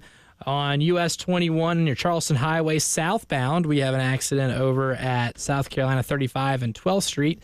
That one's been causing a pretty slow traffic backup for about the last hour and a half or so, so be careful driving out that way. We also have some long-term road construction, as always, on 20 between exit 64 and 65, and on 26 between exit 108A and 125.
It is Drive Around the SEC time on this Monday. Welcome back in. Jay and Elijah with you. Our good buddy John just called a minute ago, sent in a tweet. I'm sorry I missed this earlier, John.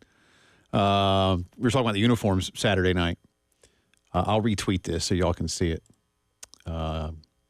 He said, these should be the only uniform combinations we go with. Keep the fonts. And he's got the garnet helmet, black jersey, white pants, the Todd Ellis, Sterling Sharp, Harold Green era. Yes. Was a good look. Again, I've got a black Sterling Sharp that I got when I was in high school. It's pretty cool. Let one of my kids wear it once. Everything was fine. Everything was fine. No stains, no rips. It went better than wearing your John Elway jersey, your white John Elway jersey for the 2013, I guess 2014 in the year, 2013 season, right? 2013 season, 14 Super Bowl. Yeah, had never worn it, had it for a while, got salsa on it at a friend's Super Bowl party, and the Broncos lost a nail biter. That was that was one you should have went ahead and changed as soon as the snap went over Peyton's head to start the game. That was not going to be a good omen, and that John Elway jersey was in the line of some bad fire. Broncos have 3 Super Bowl wins, but I tell you what, man, they did not show up in any of their Super Bowl losses. Well, they made sure that whenever they showed up, they were there. That's not fair. They were on the field physically. Yes, they did show up, but not show out. They did not. No. So at least, for you, at least, if they were going to lose the Super Bowl, they made sure you knew within the first quarter of the game that they were going to lose it. Right. So it's kind of like letting you down easy. Yes. Thank you for that. And John also, again, has a picture of Robbie Ashford in the Saturday night uniform from the other day. Yes. It really, seriously. Chef's kiss. They look. It was well done. Awesome. They just, I don't typically make too much of uniforms. I do. But in a game like that, they just look great. So, and you hung 50 in the process. Yeah, kudos. So you know what? There's and good please luck there. do, seriously, please do bring them back. Please. If you went permanent, I'm down. I'm serious. I'm dead serious too. I'm leaning permanency. I am down with that, man. They look fantastic. So there's that. In the meantime, let's get into drive around the SEC. Tennessee goes to Norman, and really, it was a defensive performance more than anything else. Tennessee didn't score a lot of points. They didn't need to score a lot of points. It was 19-3 at halftime. A couple of field goals in each of the last 2 quarters for UT. And you see 12 points for Oklahoma late. It was garbage time when they finally got a touchdown on the board. Tennessee is complete. Now, I'm not saying Tennessee is at a Bama, Georgia level yet. Remind me, does Tennessee get Georgia this year? Tennessee does. Okay. Georgia, they're in Athens. Okay. I couldn't remember I can't remember who does what. I know they obviously have Alabama. That one's in Knoxville. But Tennessee, Oklahoma can play some defense. So Tennessee was limited there. And, again, Bama can play defense and Georgia can play defense. So Tennessee, I didn't expect Tennessee to go out and hang 50 or 60 again like they had been doing. But that Oklahoma could not keep pace in any way offensively is certainly troubling. It will have a lot of Oklahoma fans going, can we get Josh Heupel? You and I talked about this on Friday, that if it was the kind of game where Oklahoma couldn't score, because, and hear me out here, Elijah.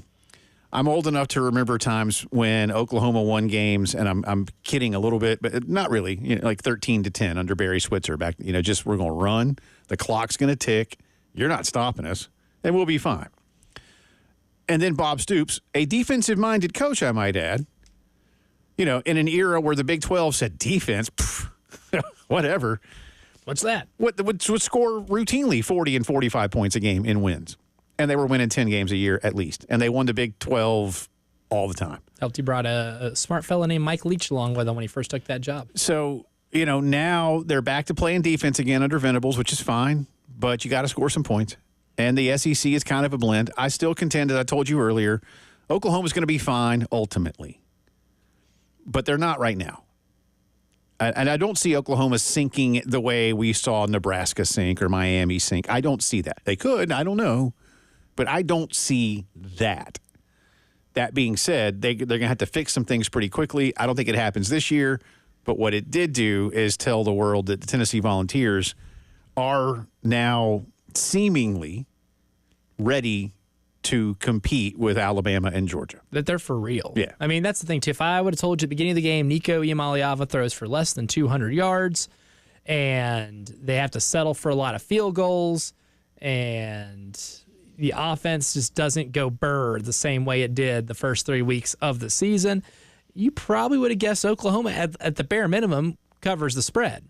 But then if I tell you that Jackson Arnold had to get pulled from the game before halftime, and that with only a couple minutes left, Oklahoma had 9 points, you'd be stunned to know, the result. You'd be stunned to hear that part. Like, Tennessee's defense stole the show. They took advantage of a suspect Oklahoma offensive line, and they proved that if you're going to beat Tennessee, you got to have a really good offensive line. You got to make Tennessee settle for field goals, but that's easier said than done because that Tennessee too deep on their defensive line is comparable to anybody else in college football right now because they're like South Carolina. One of the strengths of their defense is being able to just hockey shift in and out, entire new defensive line units. The linebacking core has gotten better. The secondary's played a whole lot better than people thought because at the beginning of the year, that was kind of the weak spot, right? Them and Missouri had very similar weak spots on the defense. That's in the back end. It's hurting Missouri a little bit. It is not hurting Tennessee at all. Not at this point. It is not. Again, Tennessee wins in Norman 25-15. Florida goes to Starkville and easily covers a 6-point spread. 45-28 was the final in that one. Mississippi State also lost their starting quarterback for the season. Jeff Lebby's first year in Starkville is going to get rougher at this point in time. I don't know that this does a lot to stave off the criticism of Billy Napier. You needed to go win this game. You did, and you did so rather comfortably. State did score a touchdown in every quarter, but again, obviously Florida scored a whole lot more. Mertz was good. Passed for more than 200 yards, had 3 touchdowns. Efficient. Yeah, but against a bad defense. Yeah. I mean, you did what you're supposed to do. And honestly, like 45-28, a pretty definitive score, but it did get a little hairy in the third quarter. Mississippi State did have an opportunity to get themselves really back into that game, and they just kind of drooled on themselves for a little bit. I think it's more of an indictment as to kind of where Mississippi State's at right now, but if you're Florida, you at least did the one thing you're supposed to do, and that's go to Starkville and win.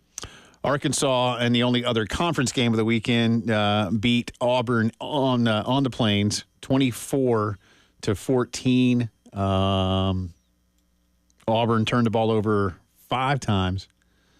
That's good. Including 4 interceptions. Only had the ball for a shade over 23 minutes, which with Hugh Freeze's offense isn't necessarily a major indictment. If you don't turn the ball over and finish your drives, you'll be fine. Arkansas was pretty balanced, 151 on the ground or through the air, 183 on the ground. Auburn threw the ball again pretty well, except for the fact that 4 of the passes were completed to the other guy.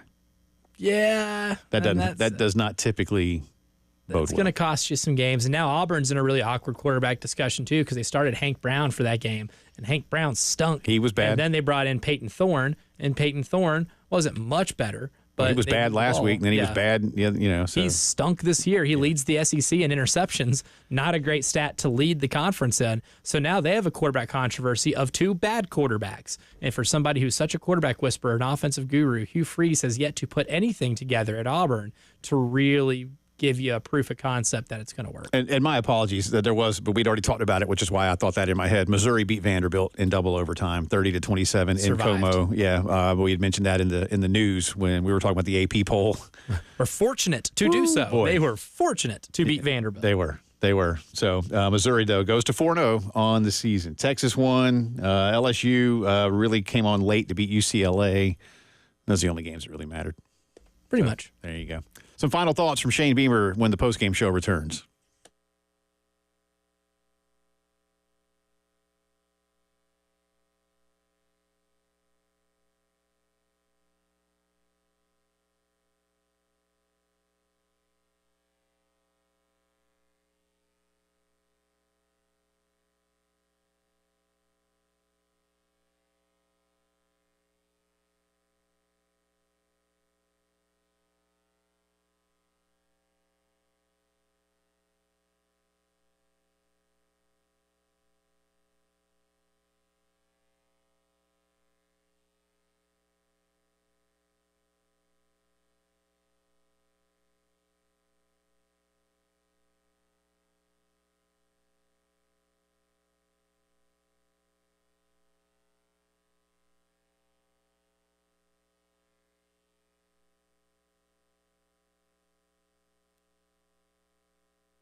Welcome back into the post-game show. Final few minutes here on this Monday. Brews Day tomorrow. Our good friend Ryan Brewer will be in the house. No Shane Beamer press conference tomorrow. Those are officially looks ahead to the coming week's game. So there is no game this week.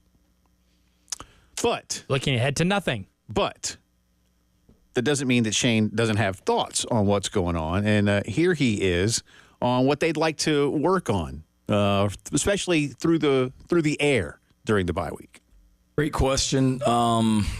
Continuing to just work on the fundamentals at that position. I mean, I've worked on the practice schedules for next week already a few days ago before this week ended, just kind of planning what we were going to be doing in the off week. And certainly we're going to, give our guys some time off at the end of the week, but we're going to practice Monday, Tuesday, Wednesday. And those practices are going to be not resting up, but getting better. And particularly in the passing game, we've got to continue to be able to, run the ball anytime you can line up and run it for 53 times for 273 yards, you're probably going to be successful. So we've got to continue to get better at that. There's no question about it. But as that passing game comes along, it'll really, really, really help us, obviously. So from our standpoint, it's just continuing. I think Mike's doing a great job with those receivers and getting them better and just working with them from a fundamental basis and technique. And then we've got to do in practice, giving them plenty of opportunities to throw and catch. And we'll get a little bit of Ole Miss work this week in practice, but it'll be a lot of, South Carolina work, getting ourselves better for sure. The only time Shane is officially scheduled to speak this week will be Wednesday morning during the SEC coaches teleconference. I imagine that we will hear things trickle out of practice. I don't think there's any doubt of that. There will not be a Shane Beamer call-in show this week either. Because, again, they're going to do basketball. I think, is it Lamont and Dawn or just Lamont? I don't know. From what I'm reading right here, it's just Lamont and Derek Scott. Now, Dawn had a press conference today, so we might have a little bit from her tomorrow. But their season or their practices have begun for the upcoming season. But the point is, in terms of Shane giving us updates on the health of Lenoris Sellers primarily. Lenoris, I think you were mentioning earlier, Elijah, came out of the tunnel without the walking boot, but then put it on. I imagine that more than anything. I don't know, so I'll try to go silver lining here, and I have not asked. When you're standing around a lot and you've got some soreness, those boots do make things more comfortable. There's no doubt about that. So I would imagine that was it. It helps with swelling and some other things too. You're just on your feet for a while and you've already got a problem. You'd like to hope that's all it is. I'll say that much. But there is plenty of time now. Shane told us last week, for any player, if you're not able to really go and practice on Tuesday, Wednesday, it's hard to get you ready even in the final practice on Thursday because there is no practice on Friday. Friday's a walkthrough. Saturday is, you get ready for the game. So, he can miss this week and they'll be okay. Rocket can miss this week and he'll be okay. But Ole Miss presents so many challenges that you need to have your time next week. And as Shane said, they'll work in a little bit of Ole Miss. And I'll read you all the quote again. We don't have the sound. But last night on Shane Beamer's Sunday night teleconference, read this as you will, or read into it as you will. Quote, I think everybody should be fine for Ole Miss. So he leaves the door open. And I don't think Goodwine's going to be available next week up front on defense. But beyond that, I think everybody should be fine for Ole Miss. Should and think. Those are two words that in most sentences, not just pertaining to football, do a lot of heavy lifting. Yeah. So there you go. We'll see. Once again, before we get out of here today, let me send my most sincere condolences to the Penner family. For those of you who have not yet heard, the great Joe Penner passed away last night at the age of 89, was an absolute fixture on WIS television and just in this community beyond what he did on TV at so many events, parades, and wherever, games. He was a very, very wonderful human being. I mentioned I had a chance to work in that newsroom right after college. I had grown up with Joe Penner as Mr. Knows It. I had grown up with Joe Penner as the MC of the Christmas parade. I had obviously seen him do the weather and so many other things. And he was a local hero for kids like me. He was just awesome. I mean, cranking up, those of you who are my age, you remember cranking up the cartoons on the Mr. Knows It show, having the folks from Riverbanks bring the animals in. But when I got to meet and know Joe every day at work for that year, he was everything off air that he was on air. And it's what made me just appreciate him that much more. He was a wonderful person. And I had him on the show a few times once we got started here at 107.5. He's a big sports fan. He loved this city, and we loved him back. He was 89 years old. And Joe Penner, I know you understood what you meant to so many people across the state of South Carolina. You're back with Peggy, and may both of you rest in peace for a long time. Thank you for what you did for all of us. Mr. Campbell, good stuff today. Appreciate all of you that called in on a big win for Carolina. We'll do it all again tomorrow. So long.